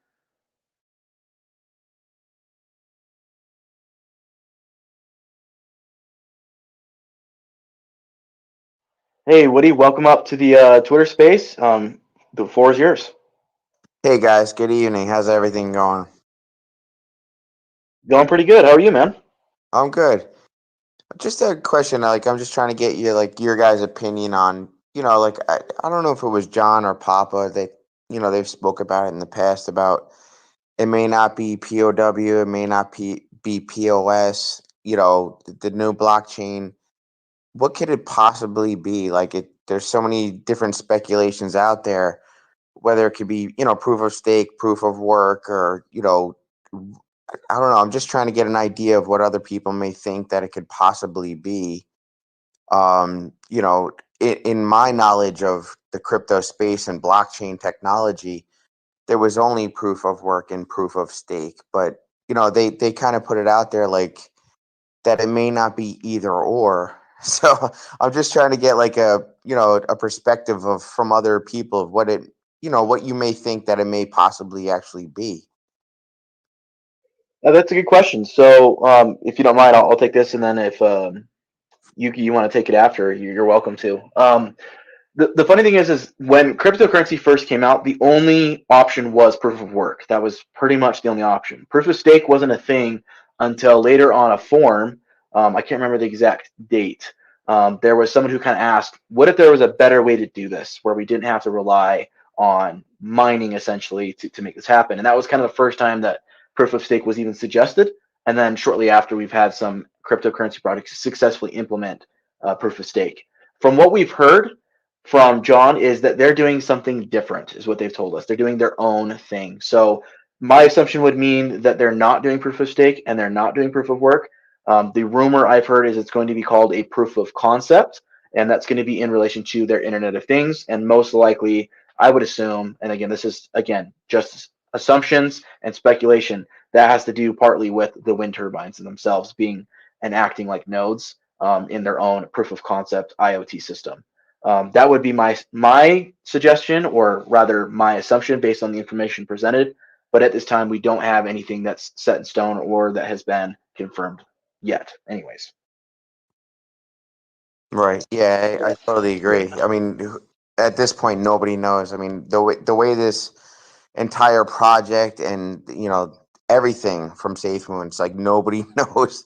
I mean, it's been said before. We obviously know we only know 10 to 15%, but like even when it comes down to blockchain, who knows what Papa's got brewing in his head and what he can possibly do, and it just gives us more possibilities of what can actually happen with this entire project, this entire ecosystem. It's amazing. And then, I get more bullish every single day, and I'm sure everybody in this space and, every other space feels the same way, but, as you were, but yeah, I appreciate the response. Yeah, of course. Did anyone else want to speak on that? Yeah, well, I mean, I'm just basically going to reiterate what you said, but yeah, it's definitely not going to be proof of work, and it's definitely not going to be proof of stake, because I know it was like in an AMA before, someone asked John if there would be any staking options within Safemoon, and he said no, and there's tokenomics. There's no need for staking, so therefore there's not going to be any proof of stake. I thought there was like two other options on the staking. And concept was one of them, and I don't remember what the other one was. But isn't Cardano? Aren't they going to like a different direction on staking from like not staking, but proof of going away like from proof of staking, like going some other direction? I could be wrong. I am not as intimately involved in Cardano as I would like to be, so I can't speak from an educated position on that, but someone else may know more about that.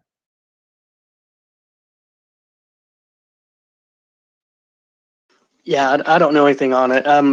It's something that I thought I heard from like some other space, but there's definitely two other options on like proof, and proof of concept is one of them. I don't know the other, but it probably will be the proof of concept. Right. Not an expert. Yeah, it's hard to say. I don't know. I haven't heard of a fourth option. The only currently working versions of cryptocurrency that I know of is proof of concept, proof of stake, and proof of work. And any of the variants just falling into one of those three categories as a variant of them. I haven't heard of any fourth options. But again, not an expert. There may be. I just haven't heard of it. Right. Appreciate the the feedback, and you guys, great space, and thanks for everything. Yeah, of course. Thanks for coming up and asking a question and being willing to engage with us. Absolutely. Well, does anyone else, kind of a last call here, have any questions or burning desires they would like to get out here, here in the crypto space? feel free to go ahead and send your request in. We'd love to have you come up and speak your piece.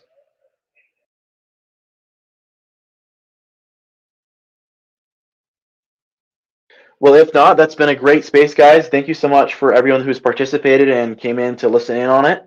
Thanks a lot, brother. Yeah, of course. Yeah, thanks for coming up. I'd love to hold these, like I said before, about every Sunday. If there's not other space open, I'd love to have this be a space where we can all ask questions, engage with each other. I'd love to go ahead and get new voices up here. Obviously, we've got some voices that like to kind of frequently come up in these Twitter spaces, and that's awesome.